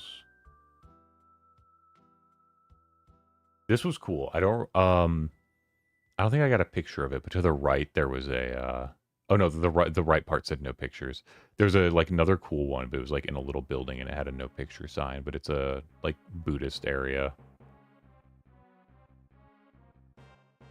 It's always interesting seeing the Buddhist areas near the Shinto areas, because like basically Shinto's like, yeah, Buddhists are all right, like they can do whatever, and then the Buddhists are like, Buddhist only, no Shinto, blah blah blah, and it's like, oh, okay, calm down. Like they won't even they don't like you having Shinto omamori near Buddhist omamori. But Shinto Omamori are like, yeah, you can have Buddhist Omamori near it. It won't bother it.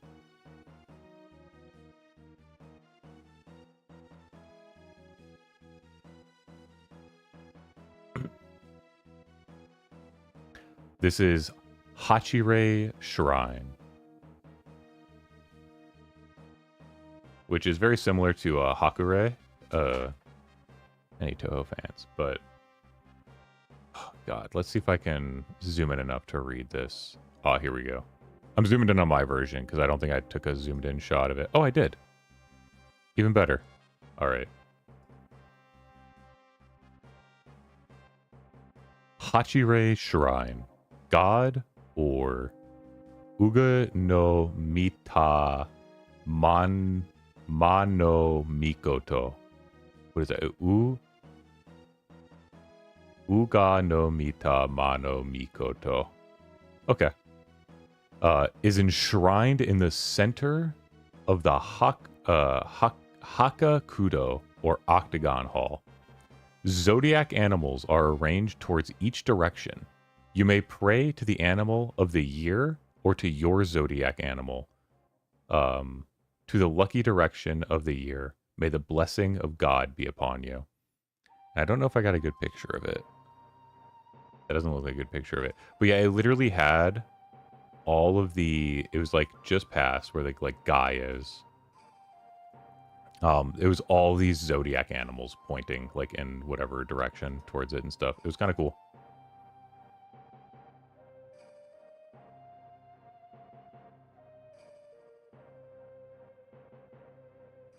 And then we had this one, which I thought was just cool, seeing all like the Vermilion gates and stuff here.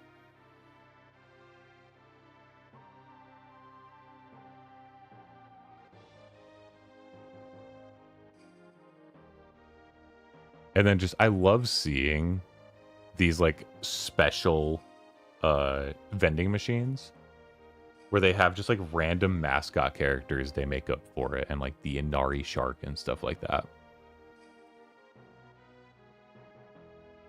Also, God bless Pocari Sweat for getting me through Japan. I wish it wasn't so expensive stateside.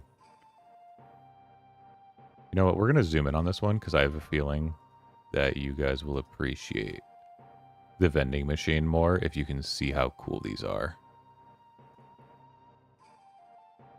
Zoom time. Aren't those so cool? Corona, Akane, and Inari Shark.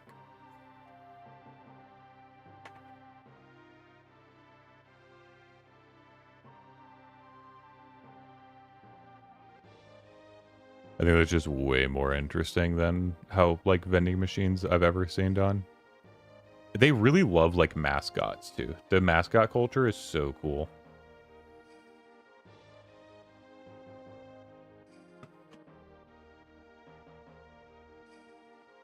I know I talked about it last time with, like, the onsen musume girls and stuff like that, but it's just cool that, like, everything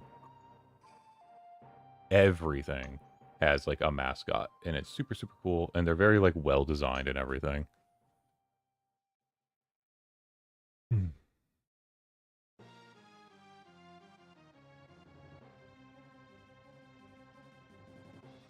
Alrighty. And then back to it. So that was cool. Tough crowd. I accidentally had my finger in this shot, but it's just a cool shot of the river right as you're getting to Mount Inari. And literally, like, if you see there's, like, that train track to the right, as soon as we passed it... Oh, yeah. As soon as we passed it, it was like, oh, train's coming. Yeah, nice finger. Did you even see the vending machine while I had it up there, Leaf, or were you not paying attention? Because I will go back if you need to see it. It's really cool. This is cool. Oh, I didn't, I got up close and personal with a train. Not in the, like, I almost died way, but just in the, like...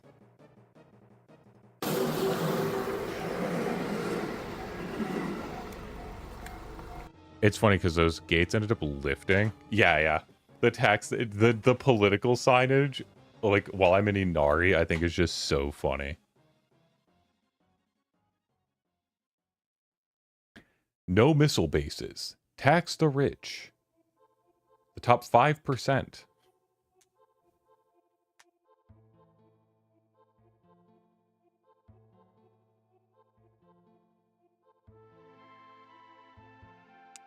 And then I don't remember where we ended up, where we went, but oh, wait, is that this day? Let's see.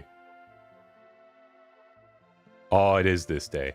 So we end up, on my suggestion, we're back in Kyoto before we eat, because I was like, there's this place not far from this station that we need to go to that's like very, very well reviewed. It's an udon place again. I get the kitsune udon with one egg. Yeah.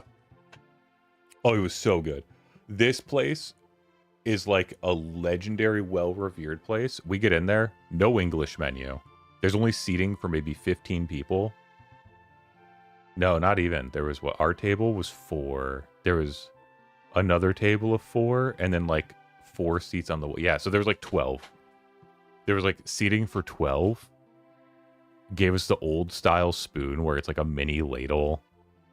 Oh, it was so good. And it was just one old lady who takes the orders and cooks. No English. Got to figure it out. It was delicious.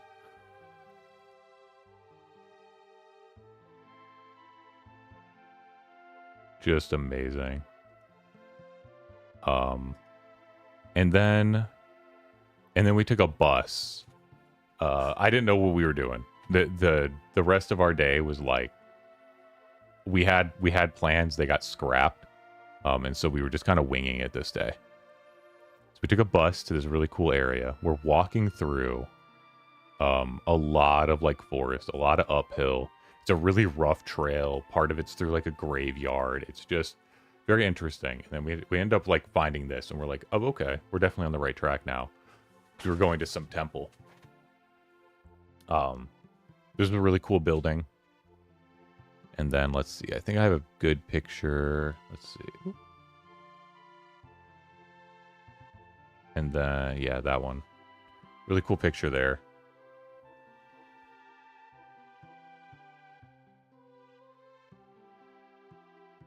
Of that. I'm trying to find. I think I take a picture across the way. Ah, it's the next one. You can see the other temple like way in the distance.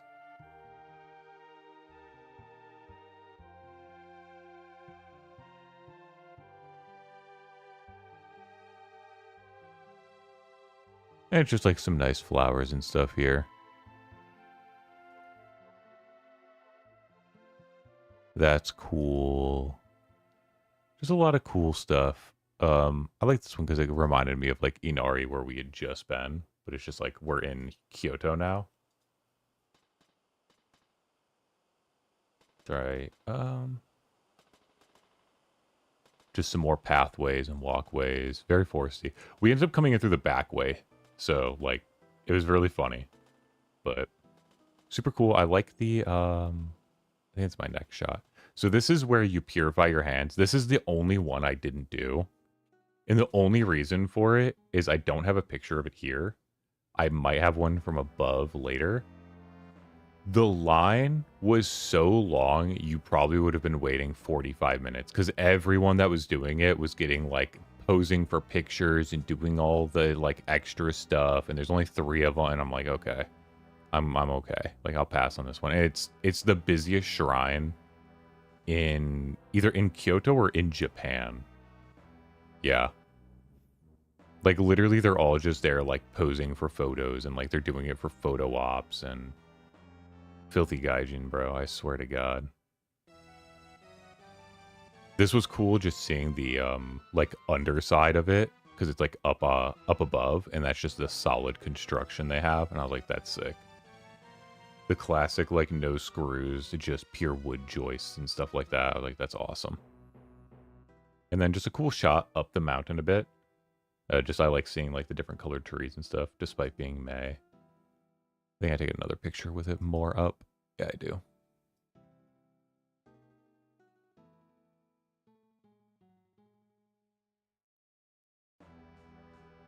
And then this picture here, pretty good.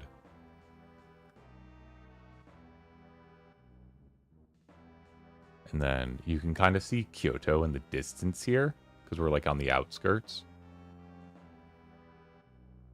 I think I zoom in next. Yep. I think that's that's like Kyoto Tower. And just like that's where it's really built up and stuff. And then you can just kind of see it in the distance. This one was allowed pictures, so I did. Because it's a Buddhist one. It's pretty cool looking. Not going to lie. This is the most visited shrine in all of Kyoto, and I think maybe all of Japan in terms of like daily visitors. And then from it, you can look and see Kyoto.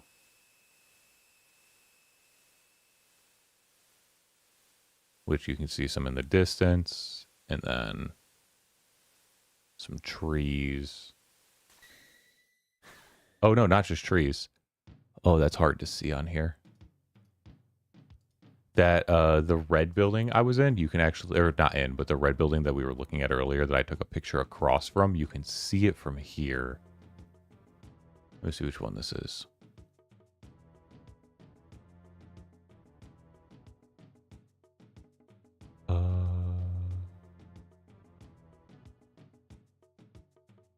Here it is. I get some better shots of it later, but I wanted to like showcase this one. Just so you can see, that's the one in the distance that we were at earlier when I took a picture of this from the distance. So it's just funny being on the other side of it. I wanted to picture. It was so busy here though.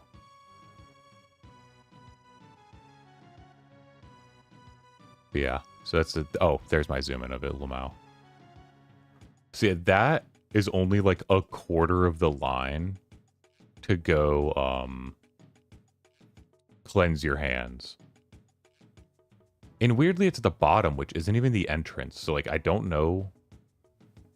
It just set up really strangely. I passed a video. I need to see what that video was. I don't remember that one. I don't remember taking a video here.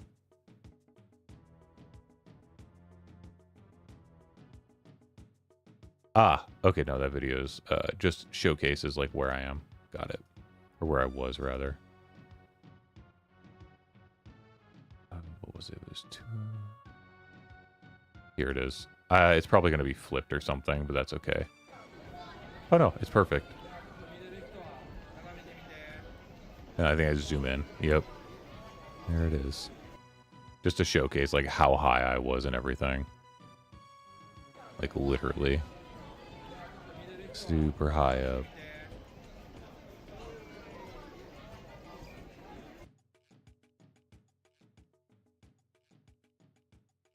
Yeah, very cool area.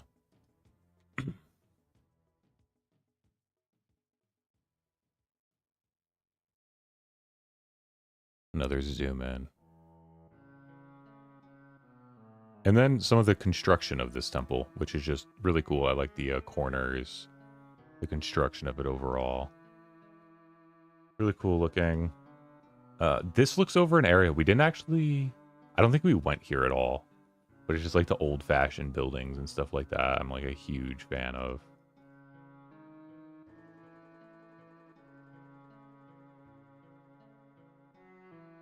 Really huge fan of all this. Big overlook of the city. Kyoto is a sprawling metropolis. Let's see. How well can we see this one? Not very well in the picture. It's just another one of the like statues, and they hid it behind some stuff. The most visited shrine. So like obviously they put more like gating up and stuff for it. This is cool. This is like the actual stone foot reveal. But the sign that was there is it says This stone was constructed in 1875 by the Geographical Bureau of the Home Ministry, a predecessor of the Geospatial Information Authority of Japan, GSI, to produce a map of the city of Kyoto using British surveying techniques. To set a set of control point consists of 3 stones, the top, middle, and bottom, which it showcases. So the top is like this top part you see. The middle is like the bottom of it, and then there's like a whole thing underneath it that's like the actual control point mark. So basically, it's like the top one is just so like you can see it. The middle is what actually protects it, and the bottom one is the true like control point. But yeah, so it says a set has the top, middle, and bottom, and the reference point is the intersection of the diagonals engraved on the upper surface of the bottom stone. So the bottom stone, when you like pull off the like top protective stone, it has like a diagonal and they intersect, and that's the thing. But this is the only existing control point of this period, and it is being preserved as a valuable historic property to understand modern surveying and cartography. Funny enough, they only like just started doing that this year. This is at the Kiyomizu-dera Temple. That was the name of it. Kiyomizu-dera. That was the name of it. That's right. Really cool, though. And then this is as you're going down. It's just full of vendors. I think I took another picture without that person right there. Yeah, I did. We ended up just walking and enjoying, and it was cool. We get some drinks, whatever. We eventually get on... No, we get on an Uber. We get on an Uber here. And the Uber takes us here to a bridge. Literally got off at a bridge. And in the distance, on the hill, a very, very famous hill. A little better to see there, but still like hard to make out. This is the hill. You know what? Let me get the zoom. Let's get the zoom. Maybe we can show it off a little better. Let us find it. It should be this one. That's the zoom. So we're gonna zoom on the zoom and see if we can make it out. No, it's definitely really hard to make out. Even with like my camera and stuff, it was very hard. You can kind of see it there.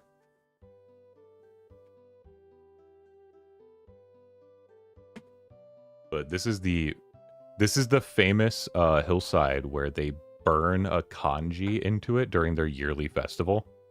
And it's like literally on fire. I don't know if you know that one.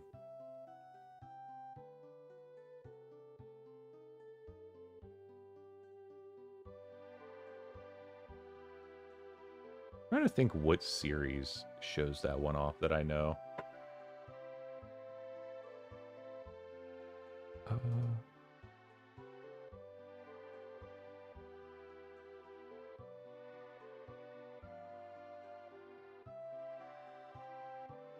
Mount Daimonji?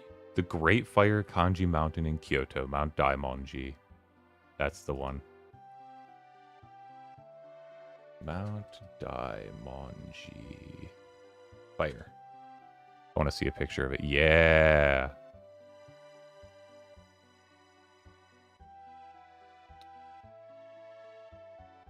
Oh, this one's pretty close to where we were. I'm going to take this picture. I'm going to save it. And I'm about to display it. One moment.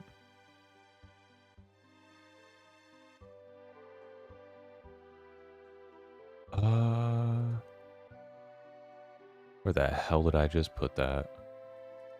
Should be able to find it here. Here we go. Awesome. So this... Oh, that's way smaller than I thought. This is what it looks like at night and stuff when they're actually doing it.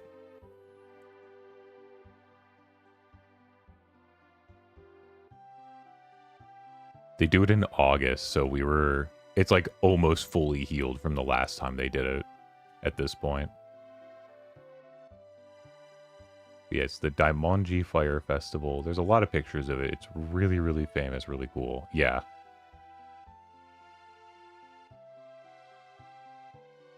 Super cool, in my opinion. But yeah, we saw it. Famous from a lot of animes and a lot of shows and stuff like that. Also, it's a bridge featured in Tatami Galaxy that we stopped at specifically. That just happened to be in the background to like look at. Famous river. As you can see. 1 second.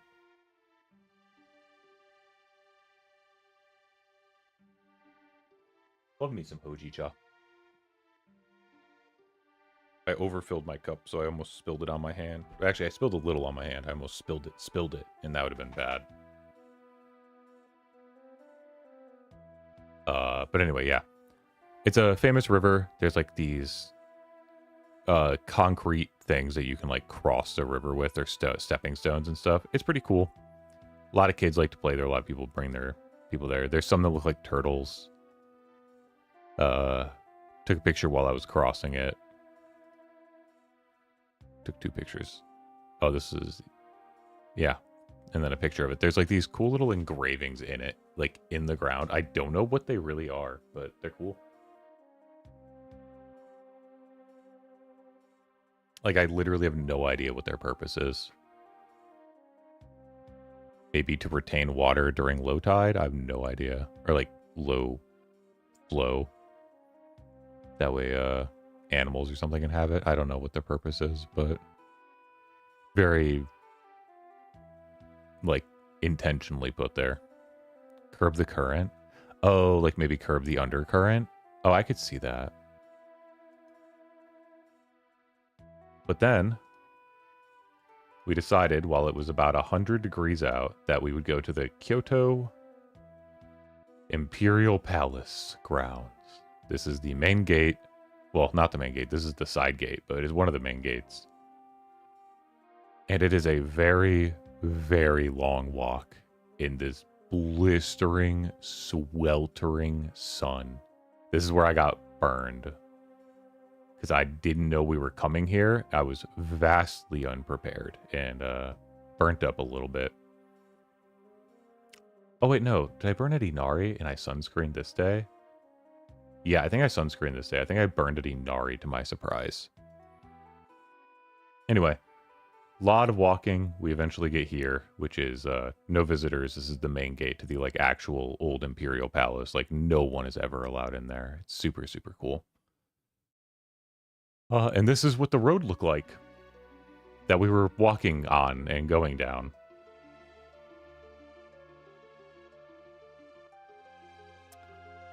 Yeah. Perfect grounds if you're marching as 40,000 soldiers, but when you're just dudes walking in the middle of the summer, or not middle of the summer, technically end of spring, beginning of summer, but man, did it suck. But there was a lot of cool stuff in there. Some cool looking old trees. Some more cool looking old trees. This was a... was it an ambassador house or something? Like, back when they would have ambassadors visiting? Which I thought was really cool. They, like, still upkeep it and everything. Totally different angle.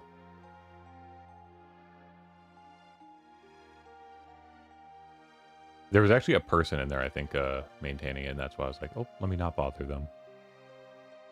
And if you have good eyes, you can see it. If you have bad eyes, you can't. It's a cat. Just chilling. It was way too sunny. I don't blame the cat. I'm like, I would also just lay under a tree today. And then I went to the famous, like, dragonfly pond or lake. I think it's a pond. It looks like a pond. I don't know if they call it a lake or not, but... yeah, it's like a famous one. There's a ton of dragonflies. They were all around. I never got any on fucking picture because they fly too fast. But just a really cool looking area. There's a little shrine kind of like where I'm standing. Right behind me now as to where I visit. And this is like the edge of it. And then anytime you see the little lightning bolts, never cross it, never do anything. It's like anything that rope is on is like a holy area. So leave that be. Thus I did. There's a bridge you can cross to like see it at a different angle, which I was the only one that came here. So none of my friends saw this.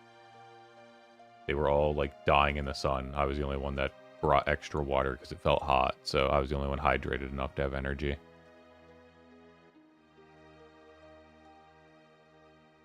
And this is the little temple. Turtle.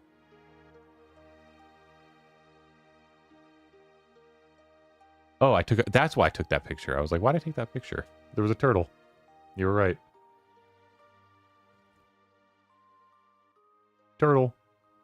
We're going to get a lot of turtle pictures when I cover the next day. And then...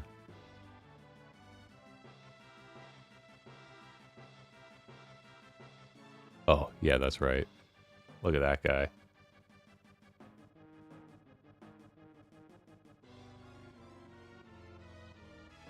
And then, after this, we went home. It was still pretty early.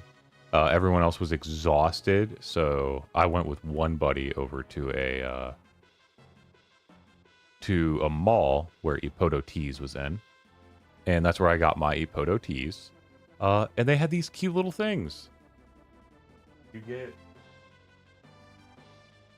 a tin and candy, and they box it for you. Tin of your choice, candy of your choice, 500 yen, like $3. They're really nice little metal tins too. I got like 4 of them and then gave them away as like gifts. I have 1 left that I might end up giving away. I'm not sure, but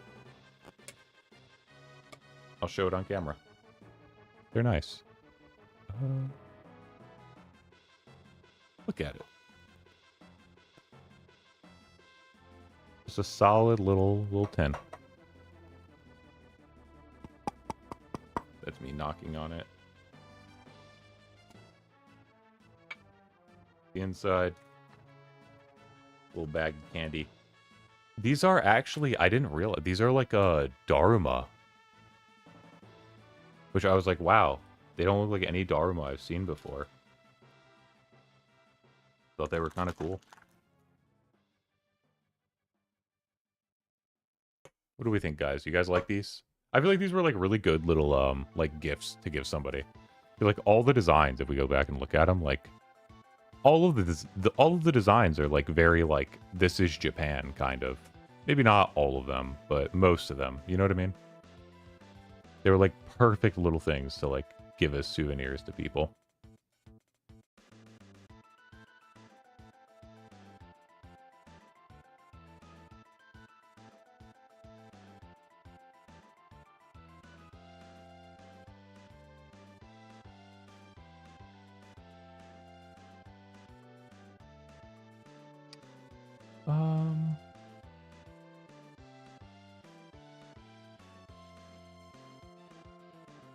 One second. There's an upcoming picture that I still want to show, but my people are in it, so I'm going to crop them out real quick. All right, awesome. That's another one. He's only slightly in it. I'm pre-firing some of these because I didn't go through it very well. I just kind of like skimmed through them. So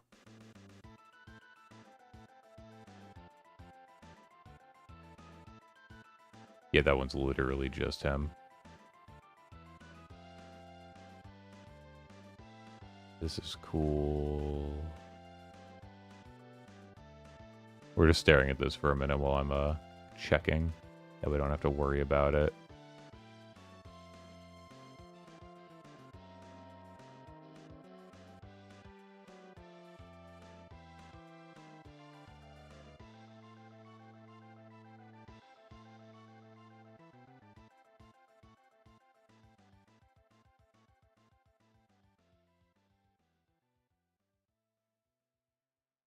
Oh my god, I took a lot of pictures when I was here.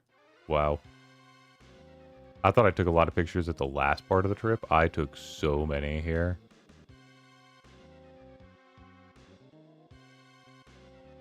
This is also like part of the trip I was most excited for. And there was another one that I was excited for, but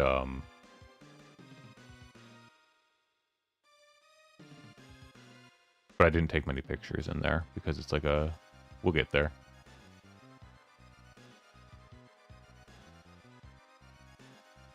I think I'm good. Yeah, we're good for a while, so we'll keep going.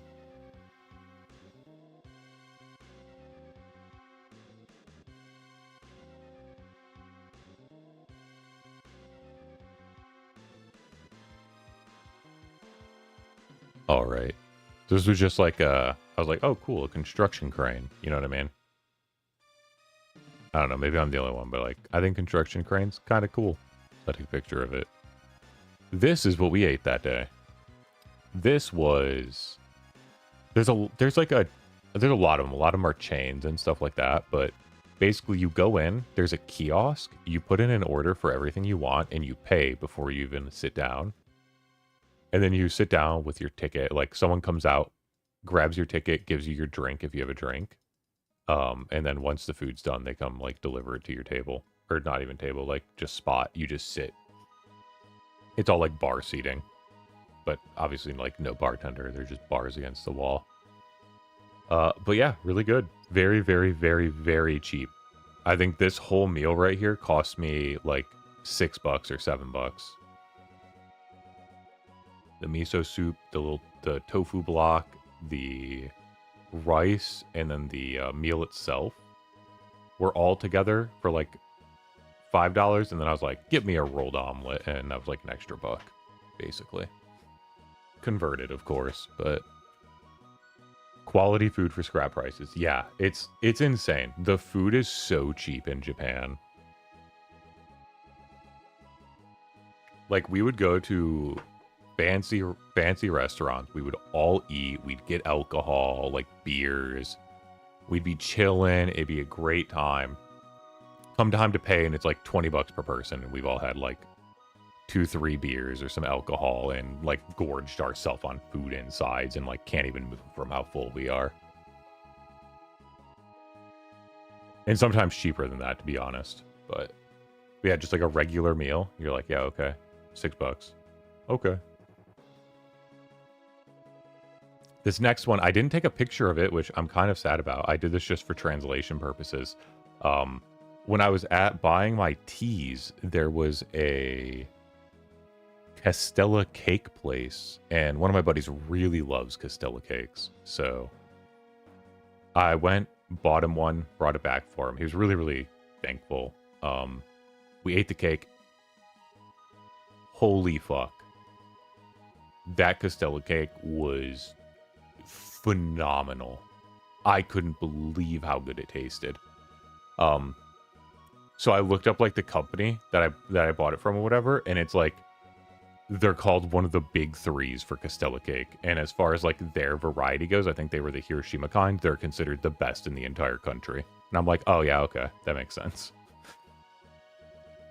It basically said it's like the best other than homemade. I'm like, yeah, all right, I can see that. And then that was the end of that day. The next day begins. We're going on a train off to the countryside. We're going to... You want to know how far in the countryside we are? This was the poster they had up. Still.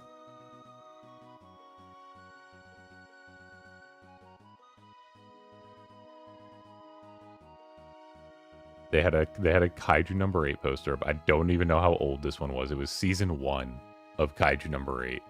We're in the boonies. They don't even care to like change the anime posters out.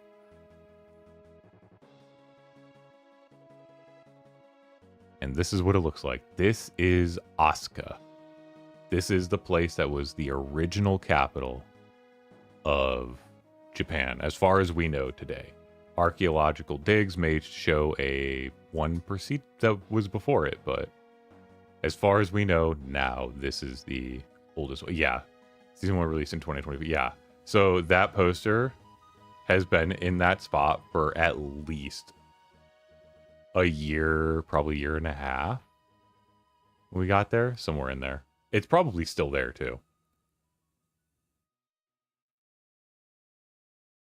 And funny enough, we got there and there was like reception and stuff at the station. And the only reason for it is this is considered an influx of tourism there. This little part in like this area right near the train station was one of the checkpoints for some like ultra marathon that was going on. So like there's a quick stop here and then they continue. And it was like that's like it's like a big tourism boom in this area. It's a very, very, very small town. We'll get some pictures of it later where you're like, yeah, this is like the middle of nowhere and it's awesome. Like people just have farms in their backyard. So this is... Oh, and this is when I learned. We get here. And the plan was... Okay. Right on the left there, if you see the bicycles. It's a bicycle rental place. The plan was we were going to rent bicycles and bike this area. It's a very, very bicycle friendly. It's a nice small town. Not a lot of traffic. It was going to be cool. And we were going to be able to hit up like 5 places that were on my list to go to and all this stuff. We only ended up going to 1 because 2 of my friends did not know how to ride a bicycle.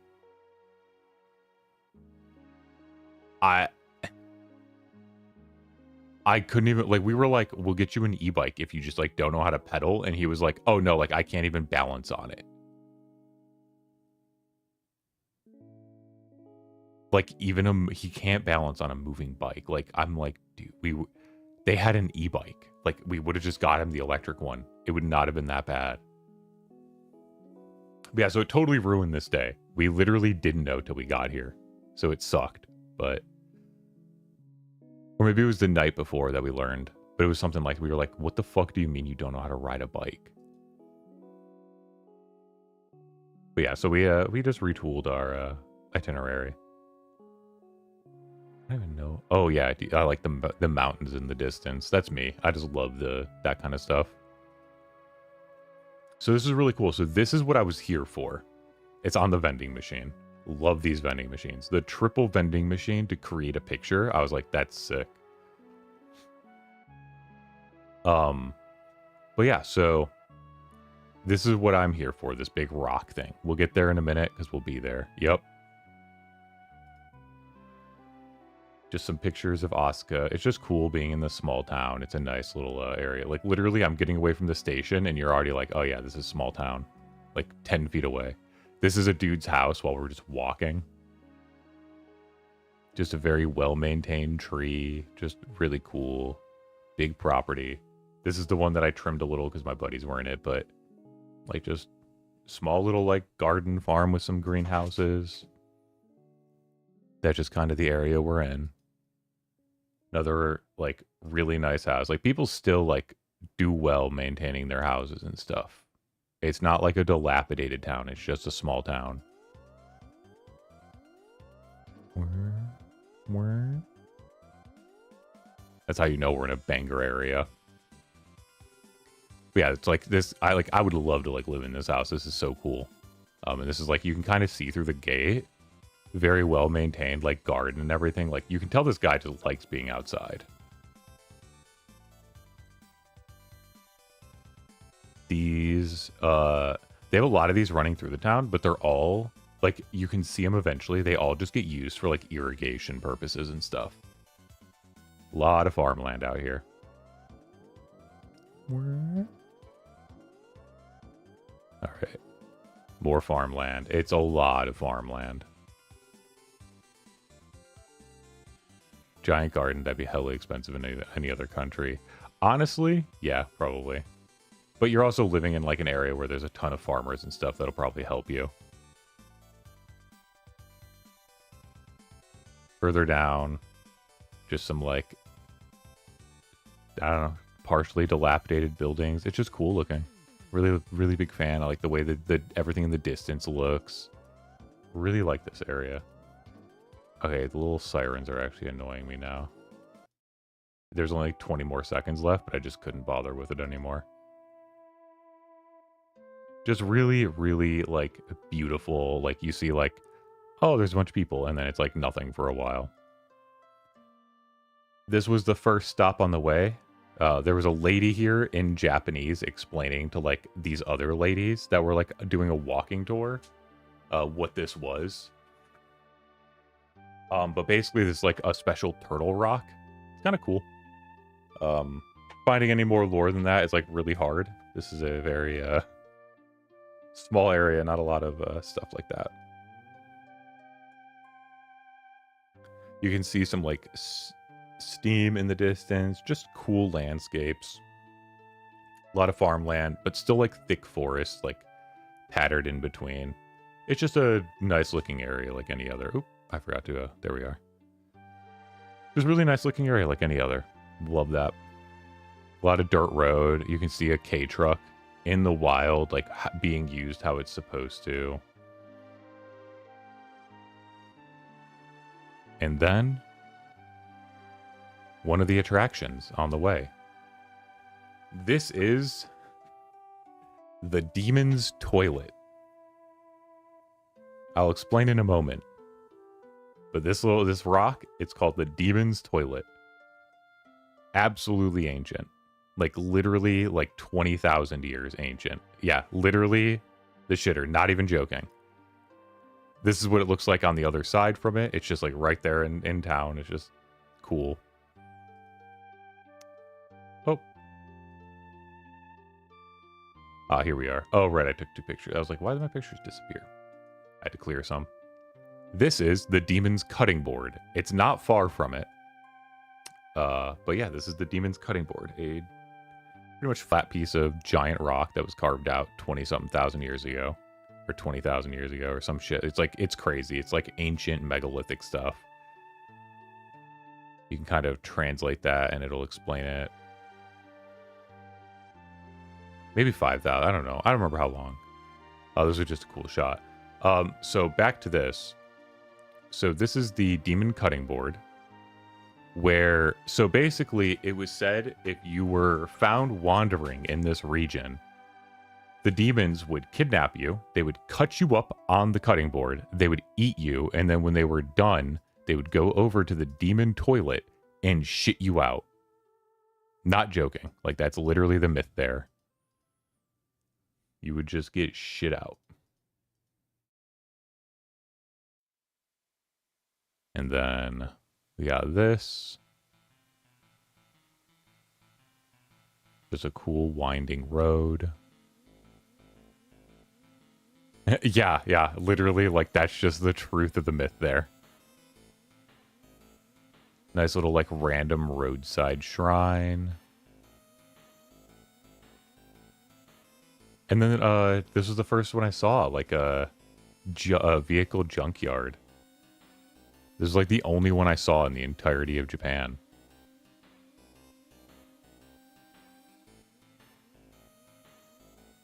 Here's the rest of the junkyard. Yes, let me not zoom too quick. So we were here, and I saw some, like, ruined vehicles. I was like, oh, dang, that's crazy. There was, like, a tiny little shop. Cool manhole. Random cool house. Very cool house. And then once we get past the house, there's more of the, like, vehicle junkyard. So that was, like, where the extra vehicles were. This is, like, the main area. There's, like, an old Bridgestone sign. Couple ruined K-trucks. I saw a K-truck with its own bumper in the back. I thought that was funny. But a lot of, like, K-trucks. You can tell it's just, like, the small town, like, mechanic where he just tries to repair people's vehicles. Probably the only mechanic in town. Really cool looking street. A tunnel we walked through. Just, like, you can see that it's not, like, as well maintained because you can see, like, up in the corner and stuff. A lot of, like, bugs and, like, webs and stuff like that. But, like, still pretty well maintained, all things considered. Like, Japan's just a very clean country. This isn't a town of, like, 2,000 people. Someone still, like, bothers to, like, maintain it at least to this degree.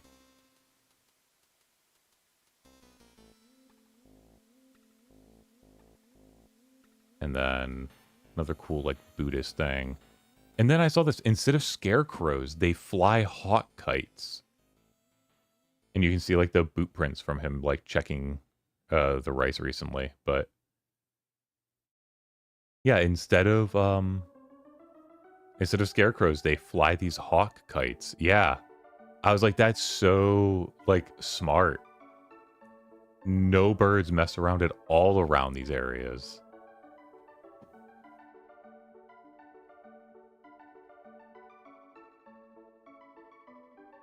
This was cool.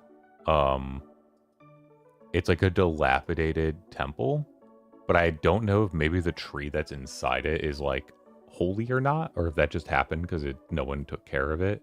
But there's like an old stump inside as well that I'm like, maybe it is. Yeah, it's a cool area. This is one of the cool things in Asuka. This is the old, I believe this is considered the old palace grounds. Like this is where the original palace was, if I'm not mistaken. Pretty big, pretty cool. You can see some of the like old foundation stones and stuff like that. This is about as touristy as it gets with you see with all the people here. It was crazy, big crowd. Just another picture of it. These were cute. So these little guys are also like protectors of children. That's why they wear the bib. That's the same. It's the same reason that the Inari foxes wear the bib, but they have really creepy faces. But yeah, apparently they protect children as well. And then I saw this in the distance, the little speck of red. I was like, guys, we have to go. I was like, you know, it's going to be such a banger temple if we're already in the middle of nowhere. That's so far out. It's going to be amazing. They wouldn't go. They didn't want to climb another mountain for another day in a row. We've already climbed like 8 of them, so. And it's super far in the distance, and we don't have our bikes. If we had the bikes, I might have been able to convince them. Yeah, agreed, cowards. What's next? Nice shot with the cool, like, hill mountain in the background, and then just, like, how downhill it was. I think we had just come up it or something.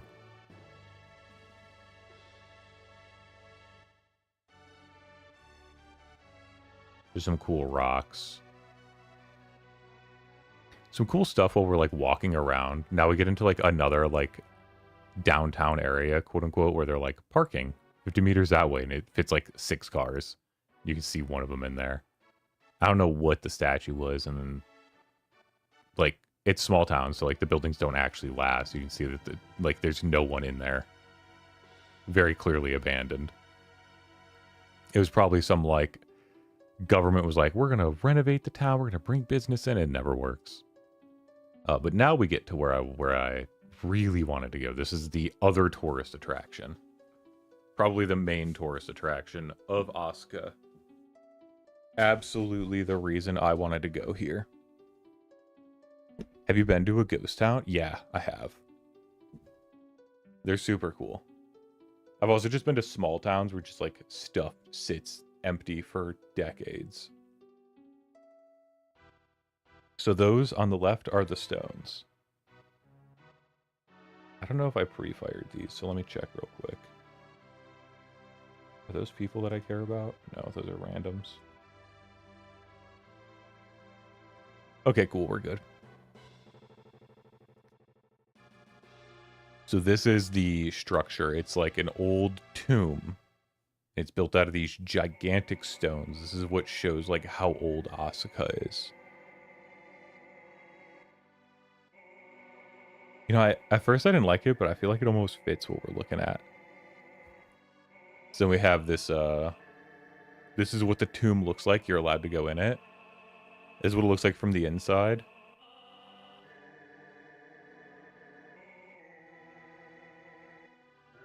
And this is a different thing. But before we go further, I have a video I took while I was in there. I'm going to pause the music for it, though, because I don't remember. Actually, did anyone say anything? Maybe I should check if anyone says anything important.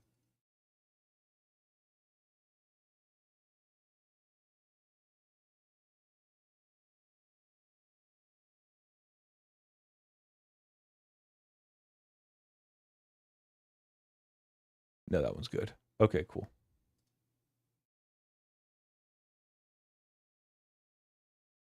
Should be this one. Let's see if I'm right. Yeah, except it's sideways. It's okay. I'll just leave it like that.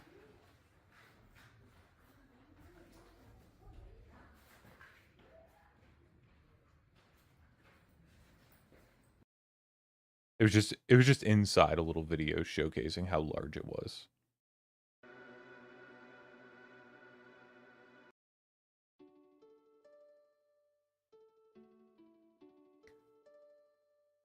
And then this was just a cool, like, cafe on the other side of it. I tried to... I think it was a business, but I don't know when they were open. I didn't see, like, hours listed. And it was just out of a person's house. Like, this was obviously just their garage. And, like, the other part that you could go into was obviously just, like, an entryway. I didn't speak enough Japanese to be confident going in, so I didn't. Asuka's manhole. I think a second time. Just cool, like, flow through the town. I get a little bit lower for it because I am tired of taking perspectives from 7 feet off the ground. And it's a pretty cool shot, actually. And then they had this, which, like, controls the flow. Using, like, elevation difference and stuff. I was like, that's so cool. And it's like, it has the old hand wheel that you actually, like, physically turn. I was like, that's so sick, actually. Being able to see one of those. And then, yeah, this was a random part. Whew. Saw a lot of people here. 3 people. Most of the time, there was literally, like, nobody around us.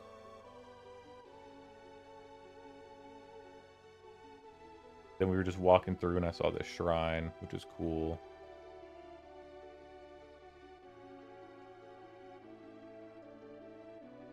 Oh, this was a fire hydrant cover. I was like, ooh.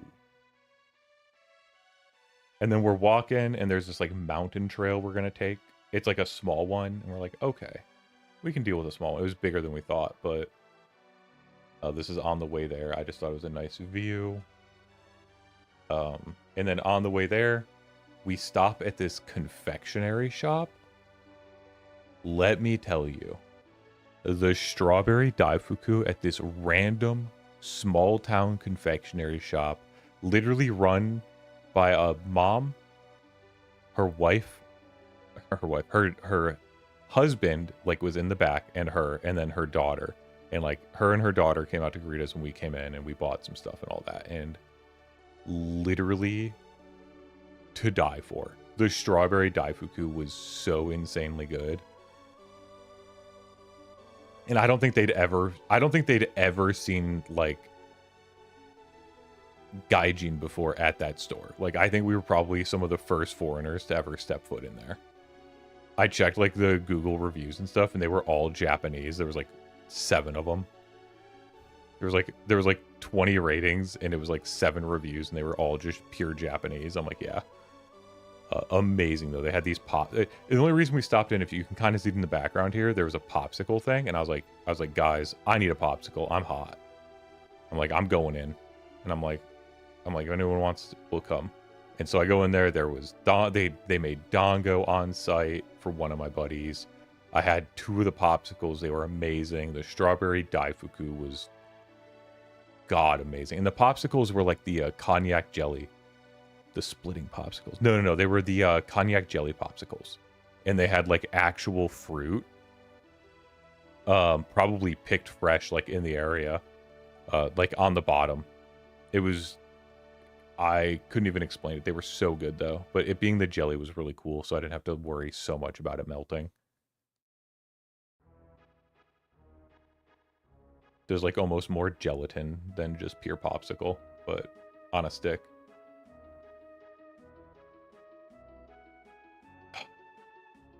That strawberry daifuku, though, was insane. My buddy, he got it because he was like, I gotta have some. He got it. He bit into it. And I was like, can I try the other one? He's like, no. He's like, I can't share these with anyone. These are the best. I was like, damn, all right. So I went in and bought my own, and I was like, damn, that was so good. And like 10 feet down, across, there's just this guy with this huge house, and he just parks his car there, which is surrounded by a moat. There's like one tiny area. I was like, what is the point of that? That's so funny. There was like a little tiny bridge that he built to cross the moat to park his car there.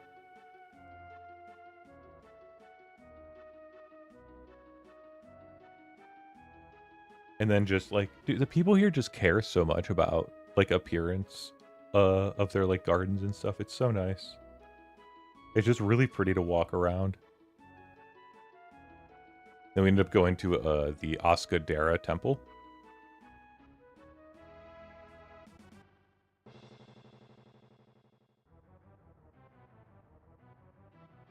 Man has standards for his parking spots. True. But yeah, this is the Askadera temple, built in year 593 is when it was like hoisted. If you can't read it, I'll read it. It's according to the Chronicles of Japan, Nihon Shoki, Soga no Umako, which is the way they used to do names, planned to build Hokoji Temple in 588, and in 592 completed the Golden Hell and Cloisters. In 593, he erected the stupa, and in 596 completed the overall project. In 605, he had a 4.8 meter, 16-foot high Buddhist image created, and in 606 it was enshrined in the temple.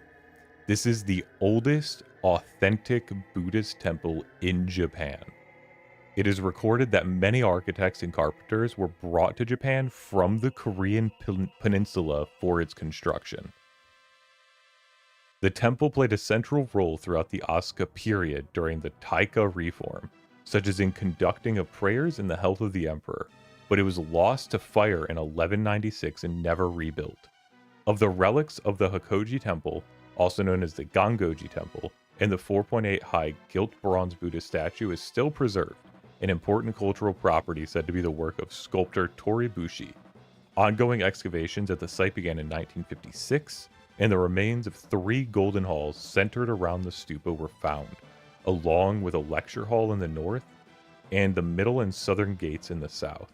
The temple complex was 290 meters north to south and 250 meters east to west. 200 to 250 meters east to west. Along with the Daikandaji temple, it was the largest temple in Asuka.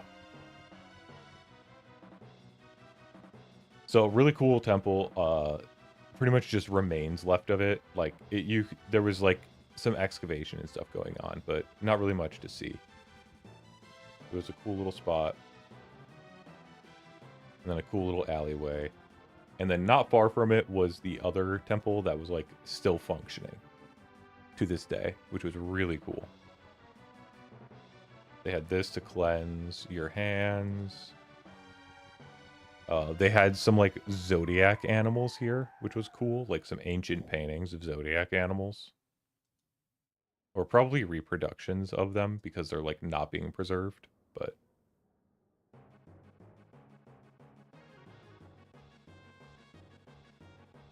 this is just like the view from inside.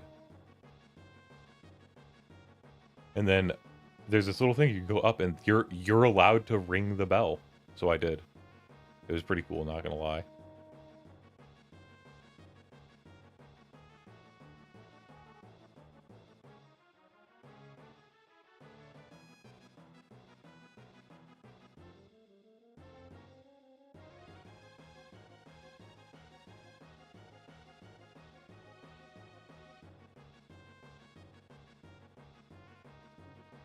And then a K-truck in the wild again.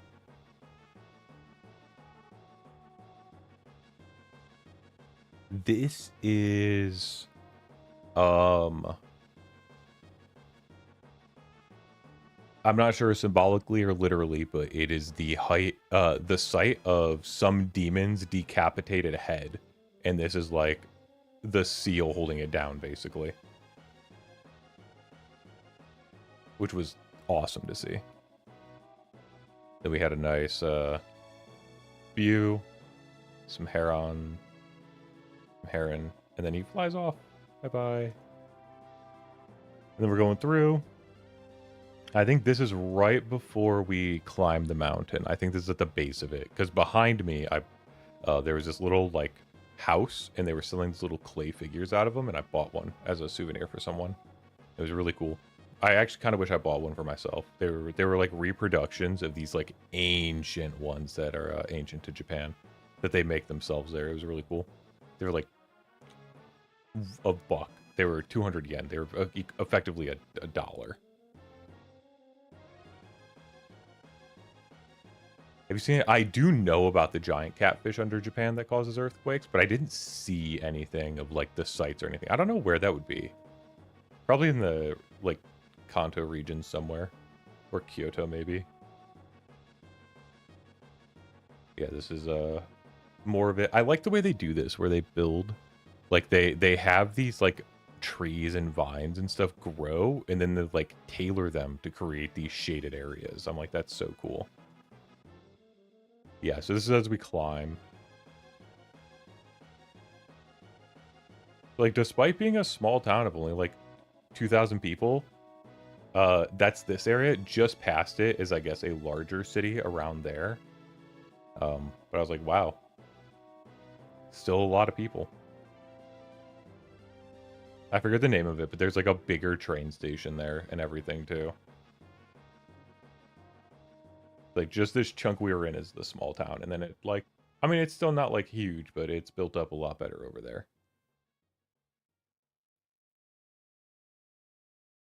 Yeah, this is more of like where we were, and this was like in the other direction if we kept going. You see a slight difference. This is like the whole town.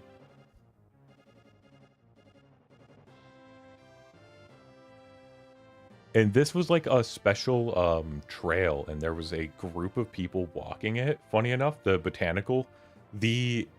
Asuka Botanical Society was actually walking the trail while we were, and it was just kind of cool to like run into them. Because they're the ones that like maintain the trail and like plant the stuff. So you'll see like I'll take some pictures of some flowers. So I was taking a picture of a flower, and I was like in Japanese trying to be like asking like what it is to my friend, because I was we try to speak Japanese while we were there. And the guy was like, and he asked like English or Japanese, and I was like, ego. And he explained in English like what type of flower it was, who they were, and all this stuff. And I was like, oh, that's so cool. And then we just kind of went on our way, but it was super cool. I took some pictures of some cute flowers they had.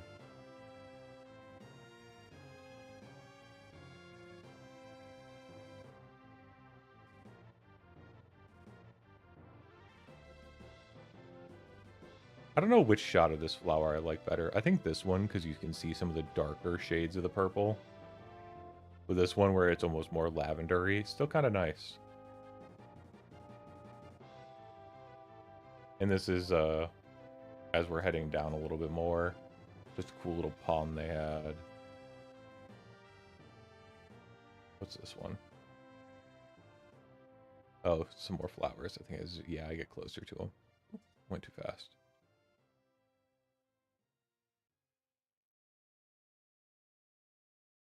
And then this is nice. Some cool trees and like a little grove. They were somewhere up there. Yeah, so this sign is like the Botanical Society and everything. And like they have a hut that they like work out of not far from here.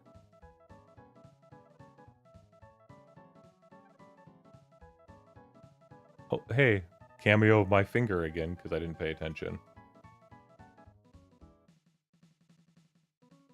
And then this is like on our way back to a different train station, and we're walking, and I'm like, oh hey, cool, a little like shrine with a little like bridge you can cross and stuff.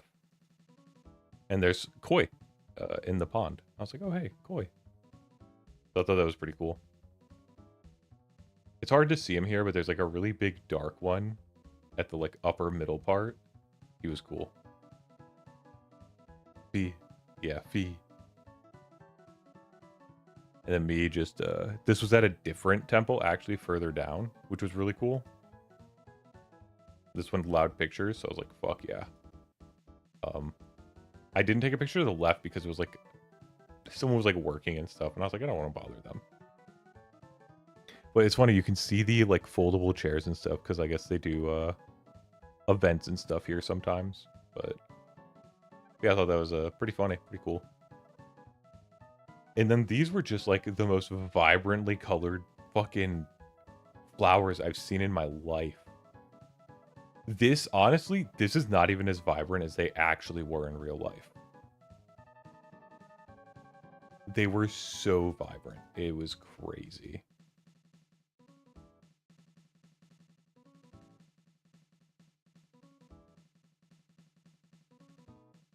All right, anyway.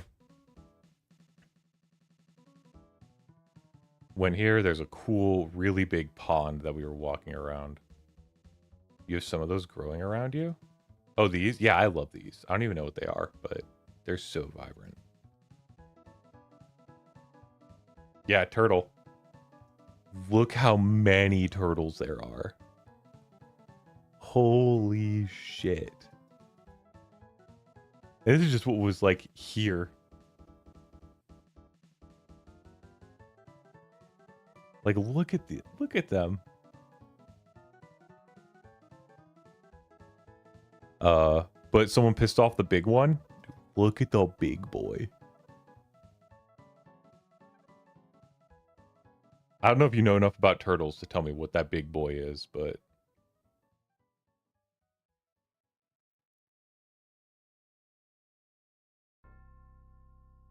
a soft shell turtle?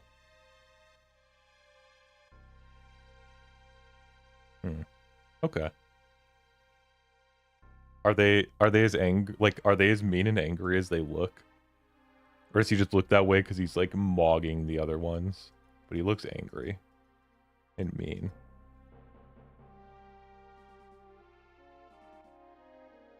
Okay. Oh, and then there was this in that same pond, which I thought was interesting. Definitely a cross. And just some birds chilling. And then from a different angle. It's like definitely just like a slightly broken cross. I was like, I don't know what that's about, but that's cool. A little mini bamboo grove here. They could be pretty mean. Yeah, they looked mean. Were you at Jesus burial site? Maybe. What is it? You ever hear the Japanese Jesus thing where they said I think it was before? Yeah, it was when between the times of like his birth and his like eventual like events of the Bible, there's like 20 missing years of Jesus. And in Japan, they're like, yeah, he actually came over to Japan and learned a bunch of stuff here and like lived as a rice farmer for a while. And then some of them say he came there after resurrection. Like that's where he disappeared to. Spent out the rest of his years as a rice farmer. But yeah. And then, as we can see, some more cool stuff. Some more cool stuff. And then, this was in that pond. Just like, I was like, that's such a cool, like, mini island. A K-truck. I wanted to get, like, a low shot of a K-truck. K-trucks are so cool. Here's my, like, normal perspective. But this is, like, the cool shot. Like, how much more aura the K-truck has when you're, like, at level with it versus when you're mogging it because you're 6'7".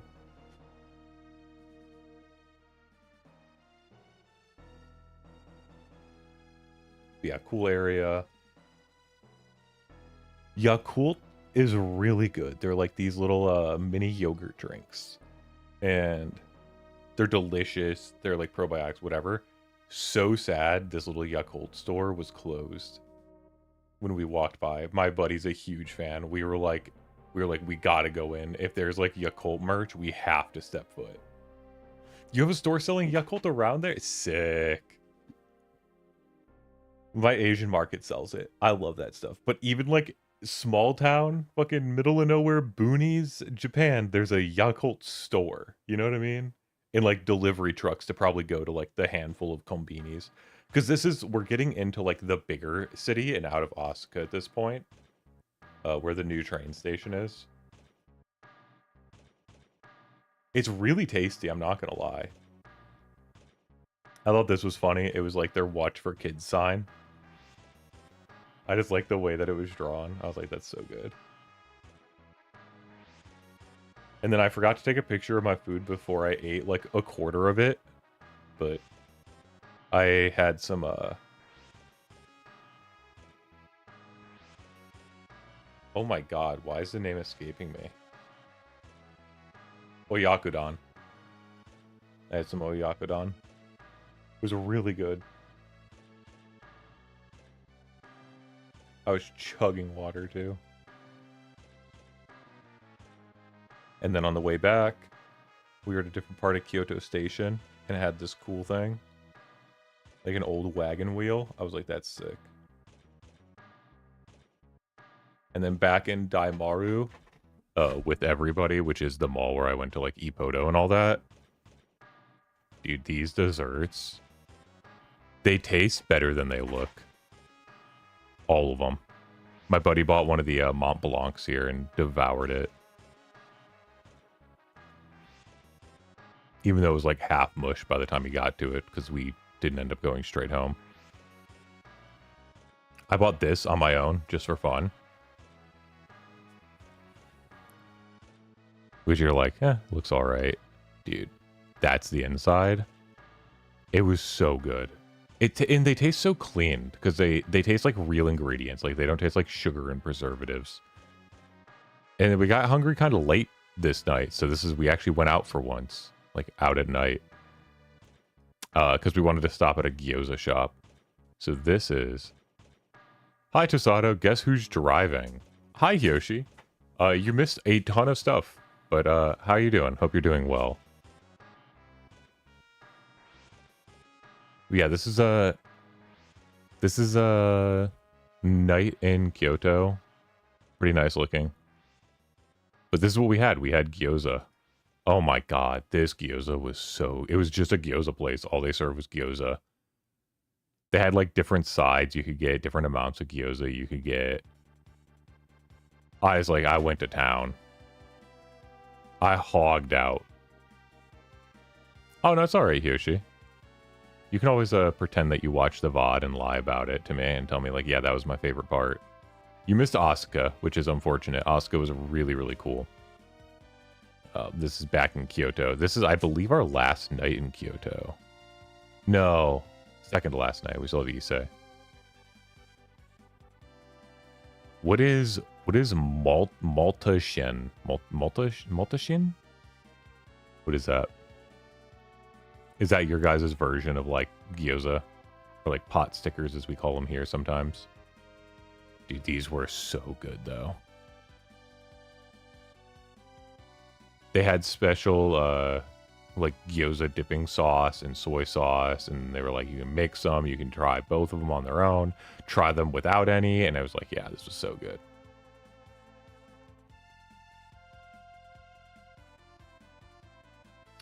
And this is the next morning. This is probably us heading to Issei. So I only have about 10 photos of Issei. So this is us heading to Issei. I like the river. This is like us walking up to Gaiku at this point. And so this is Gaiku, which is the like lower shrine. I took a picture of the torii and stuff.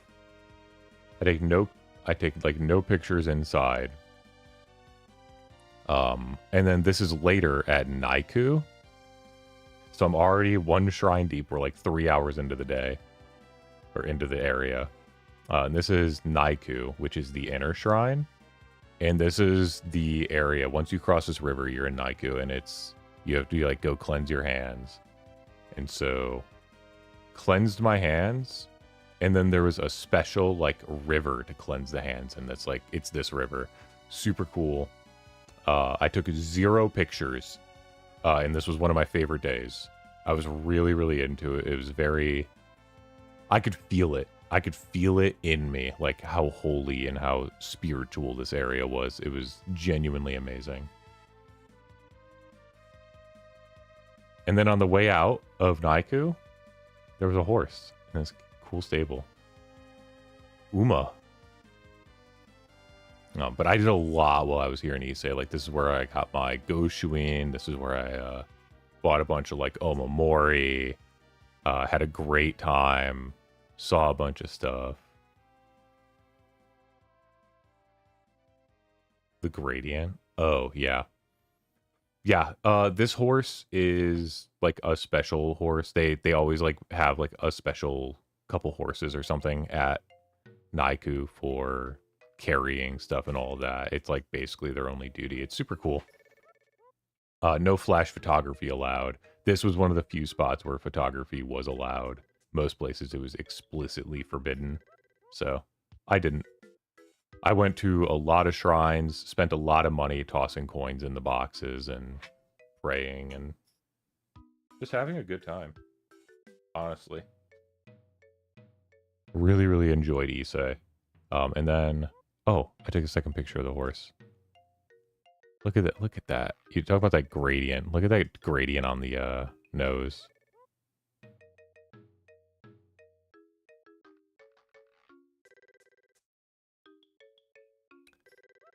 And then to the left was a small koi pond, which was really cool with some big koi.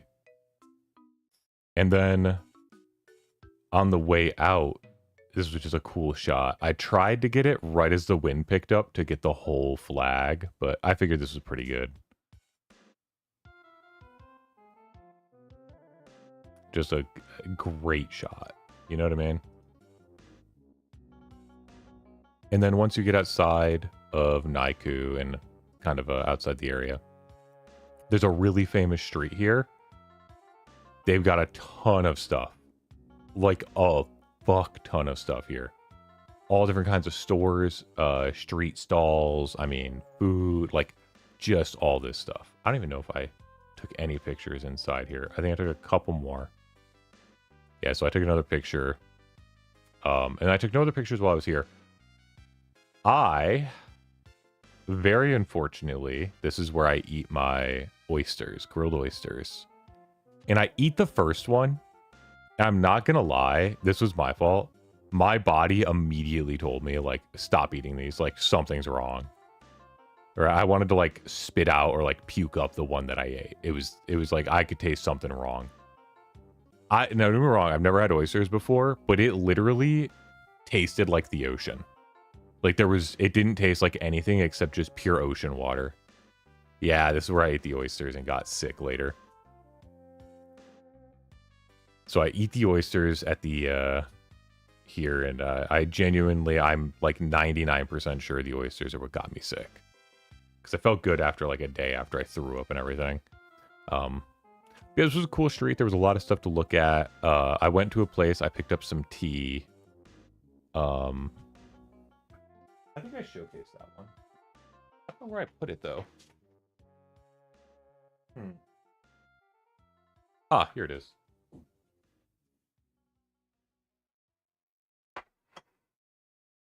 This is where I picked up this tea. I still haven't tried it.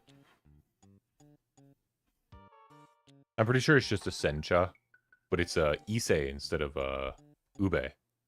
So I was like, ooh, Issei tea, that's cool. And then later, that's actually also where I picked up the Issei cha of Oshawott. And the reason is his Japanese name. I explained this once, and I have to fucking pull it up because I don't know his fucking Japanese name, but it's... Oop. Oshawott. Okay, I understand. I accidentally clicked use Steam. You don't need to, like, pull my fucking typing away like 8 times.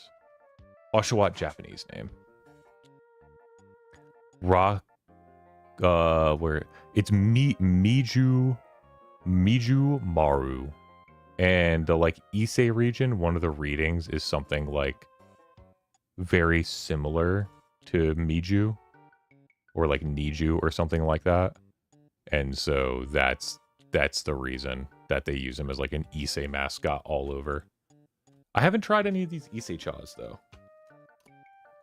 It's 5 different flavors. Let me open it actually on stream and show you guys.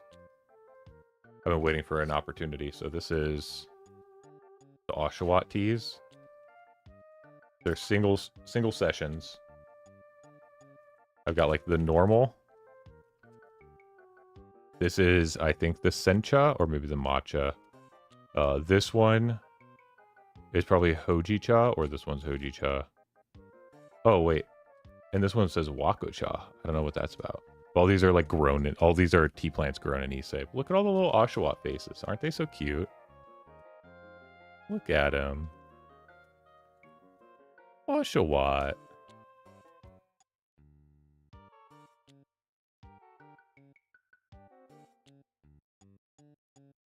Wait a second. Is this one coffee? Or maybe black tea? Because the cup is different. This is all the green. This is all like the normal traditional like green tea cup. Not matcha though. This is like the green tea cup that you drink green tea out of. Not the like matcha bowl. And this one's like a more Western style one. I wonder if this is black tea. At one point I translated them all and knew, but I forgot. So yeah, they're super adorable. They're all, it was like, obviously it was like this. He's called Otaro in German. It's called Oshawott. And his last form is called Samurott.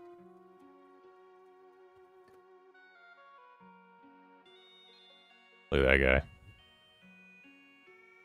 Oh, by the way, Hiroshi, I'm drinking my Hojicha today. How are the leaves looking? Ooh, very dark.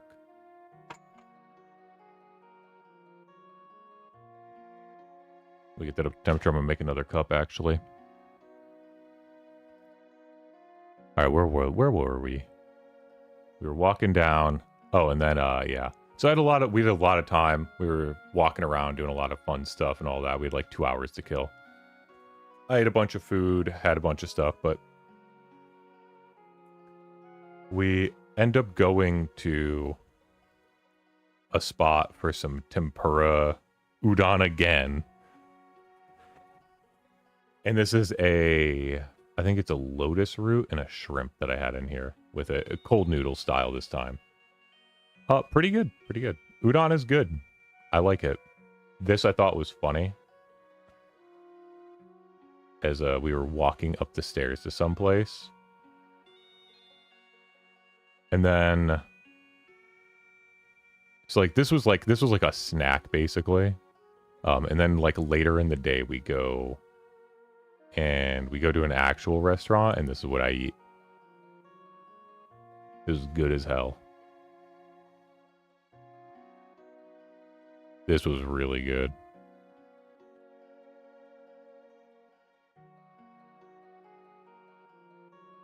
I think this one was in the train. Yeah, this one was in the train station. So we were on our way back. I think that's where this one was. That's what this sounds. That's what this one reminds me of. Because it had this was up in the mall because it had limited eggs. So it's in Kyoto Station up at the top. There's like a food floor, and then we went to this one. And honestly, it was so mid. I remember this now. Oh no, you're good. Don't worry about driving. Oh, that's my buddy. I didn't pre-fire that one. That's what happens when I don't pre-fire. He's okay. Anyway, I just need to write that down.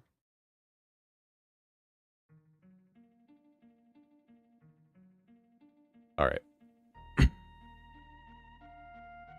This was just cool, like the Kyoto City subway. And this is the little figure that I got that I was talking about earlier in Asuka. I gave this one away, but they're really cool. These little clay figures that are like reproductions of some like ancient stuff. Super, super cool.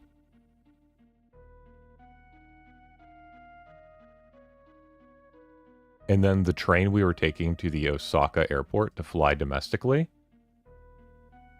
was a Hello Kitty bullet train.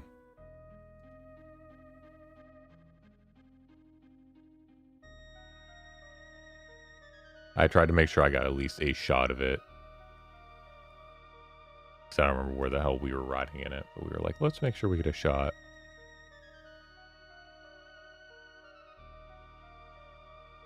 And then there was just some shots. This was as the typhoon was coming in, so it was very cloudy and rainy.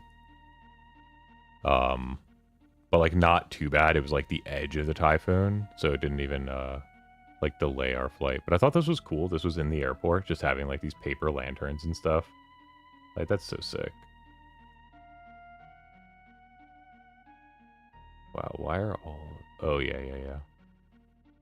I think I'm gonna save the rest for the next one, actually. Because the rest is gonna just be a lot of scenery. And I feel like I'm hungry. And I've been streaming for 3 hours, so... Okay, no, I lied. I'm gonna show one more. This was the first gachapon I saw upon landing in Hokkaido. Not quite in Sapporo proper yet, but we were in Hokkaido itself. Yes, these were the gachapons in Hokkaido. First one I saw. I didn't know what those birds were yet. I would have got so many of them, man. Those are called Shimenaga. I showed off the little one that was like a rubber ducky. Do you remember that one, Leaf? I'll pull it out right now and put it on stream if we need to see it. They're so cute. It's unbelievable. Also, look at that. Nissan Silvia S14 and S15 version 2. Mitsubishi Delica. They have a way bigger car culture up here because people actually drive.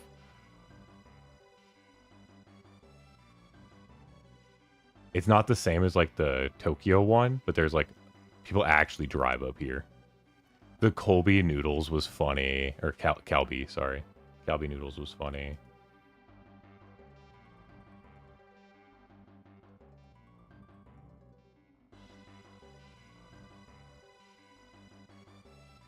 We want to see it. Do we want to see a little bit of Sapporo? That's the real question.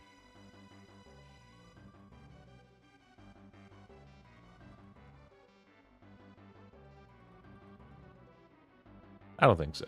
I think I'm good. I think I'm good here. I think it leaves me like a small stream. Not that many photos to go through. Not much more merch to show off. Not much more anything. And maybe I'll have one of my Issei-chas. Because I also need to check through them. I didn't plan on touching Sapporo today, so...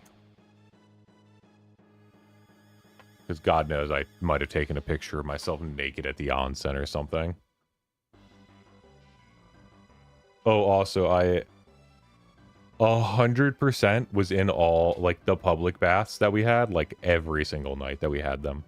Which was the entirety of Kyoto. And the entirety of Sapporo. And the onsen. They feel good.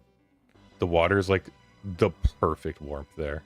Naked onsen? Yeah, absolutely. 1000%. Literally, it was like... they said no bringing underwear in. No swim trunks, no underwear. You had to be naked or you couldn't go in. So you know I was naked because I was not missing out. When in Rome, do as the Romans. Lukewarm. We're just going to make a little to warm that back up.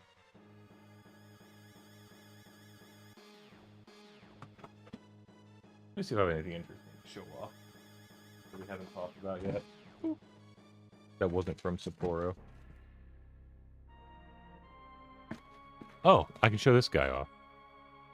Is this the right one?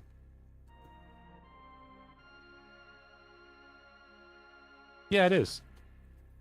When I was in Issei at Naiku, I bought a little zodiac animal, the boar. Look at him. He's so cute. That's my zodiac Guillermo. I'm the boar. So look at him.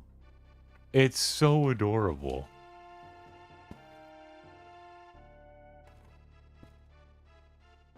I think I already showed off my Omamori, so I don't need to like show it off again.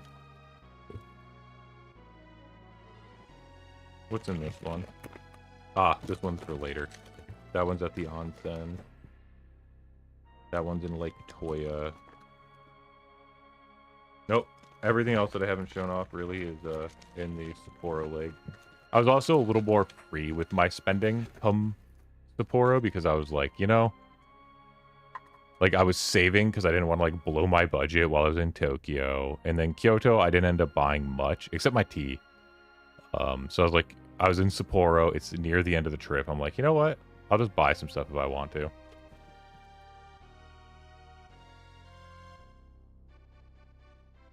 I just done so well budgeting myself. Dude, I love this little guy. So unrelated to Japan, did I ever show you guys my Windmill Island Gardens mug that I got when I was in Holland, Michigan? Really cool Dutch area. It's a really cool, this is like, it's Basque fired, but there's no glaze on this part in the middle. Oh, you can see my nail just fucking took some of my nail with it. Lightened up. Yeah, it's literally just it's like it's glazed here. It's glazed here, and then just a strip of non-glazed. It's very interesting. And then it's just stamped with Windmill Island Gardens, not glazed in. It was a cool place though. The Dutch are cool. I like any place that respects their culture and their heritage are places I love to go.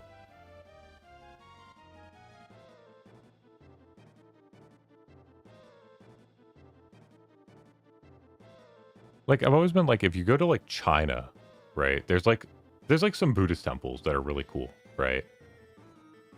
But that's not even like, I don't even know what is technically China's main religion. Does anybody know? Is it Confucianism? Is it Buddhism? Is it Taoism?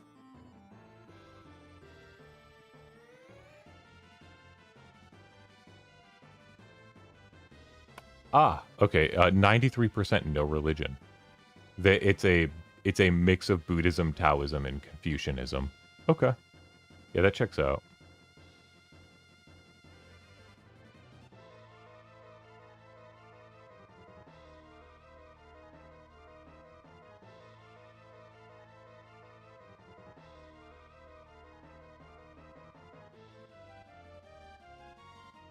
Hmm?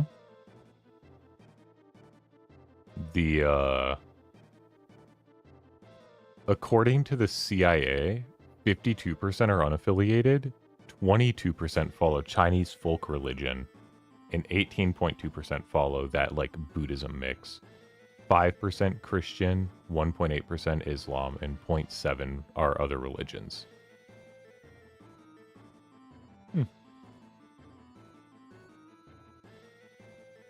China's got some cool history. So they've still got culture, but the current like CCP, the like government controlling, like they don't like Chinese culture because it exists before they did. It's like it's a huge point of contention. Here stateside, there's, oh my god, what's it called? Kyoshi, help me out here. You know what I'm talking about.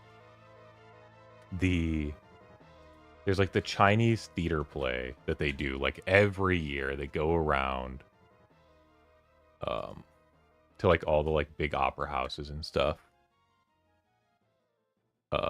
Shenyun is the one near here at least that goes around. They do it every year. Yeah, I think it's the acrobatics one.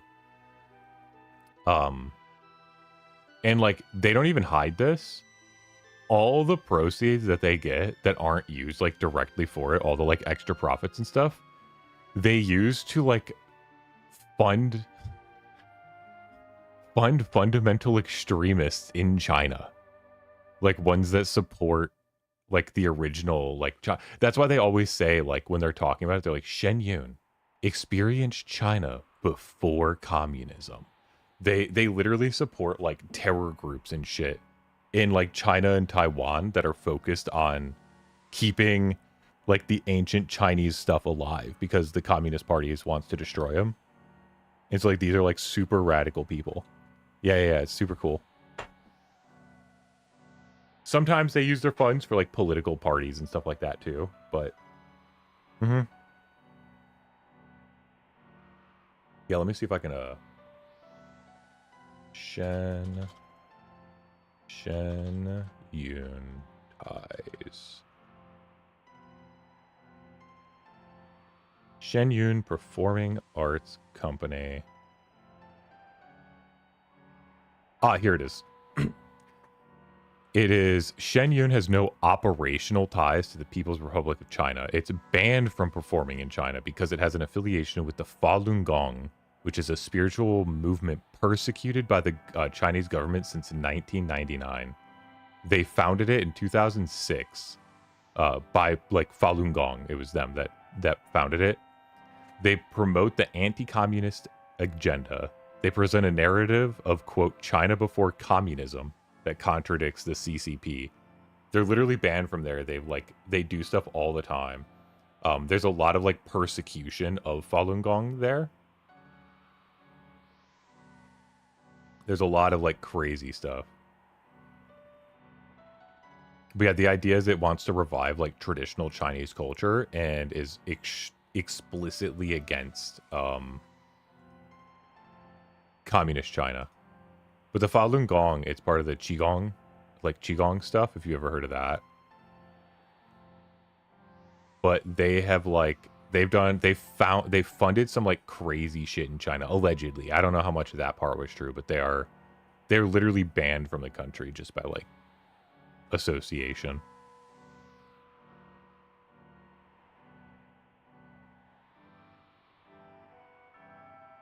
I have to go back to work. Oh my god.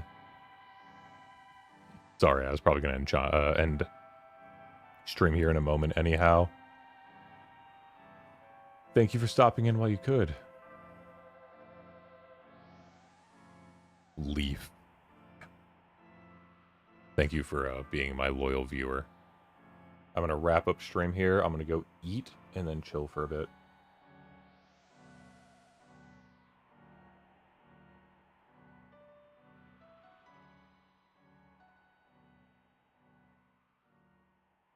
Thank you. Yeah, I've got a little bit more to go over, but it's just the Sapporo leg, so it's just a lot of like... Dude, Hokkaido, if you like nature, Hokkaido is drop dead gorgeous. I think you remember because I sent you some of them. The pictures we're going to go over for like the last stream, it's literally just like awe-inspiring nature. It's so good. Sapporo, yeah, they're a beer company. That's where they started. They named themselves after the city.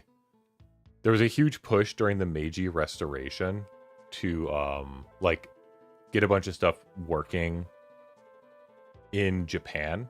It was to push for like, instead of import, they wanted to produce domestically. And Sapporo was one of the beer companies that was founded during that time. Because there was also a push to industrialize Hokkaido in general due to the Russo-Japanese wars that went on. And so they wanted like industry and other stuff like up in Hokkaido so that they could like effectively use it as a buffer against Russia, against a potential Russia expansion and Soviet expansion.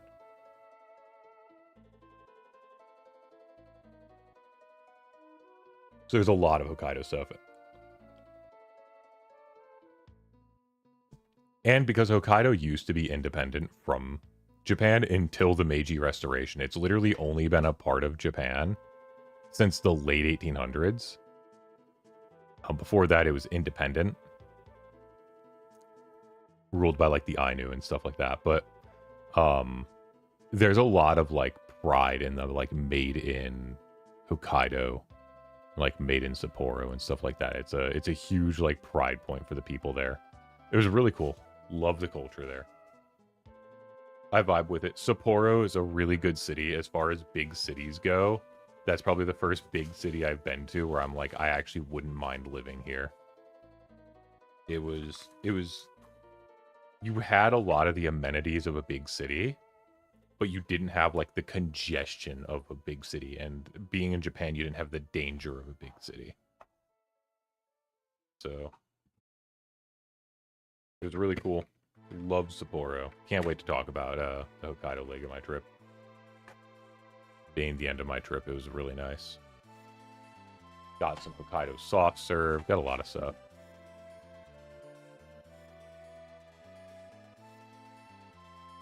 Anyhow, I'm going to wrap up stream here. And like I said, I'm going to go eat and chill. So thank you for tuning in. Thanks to everybody who watched. Oh, I want to go in winter so bad.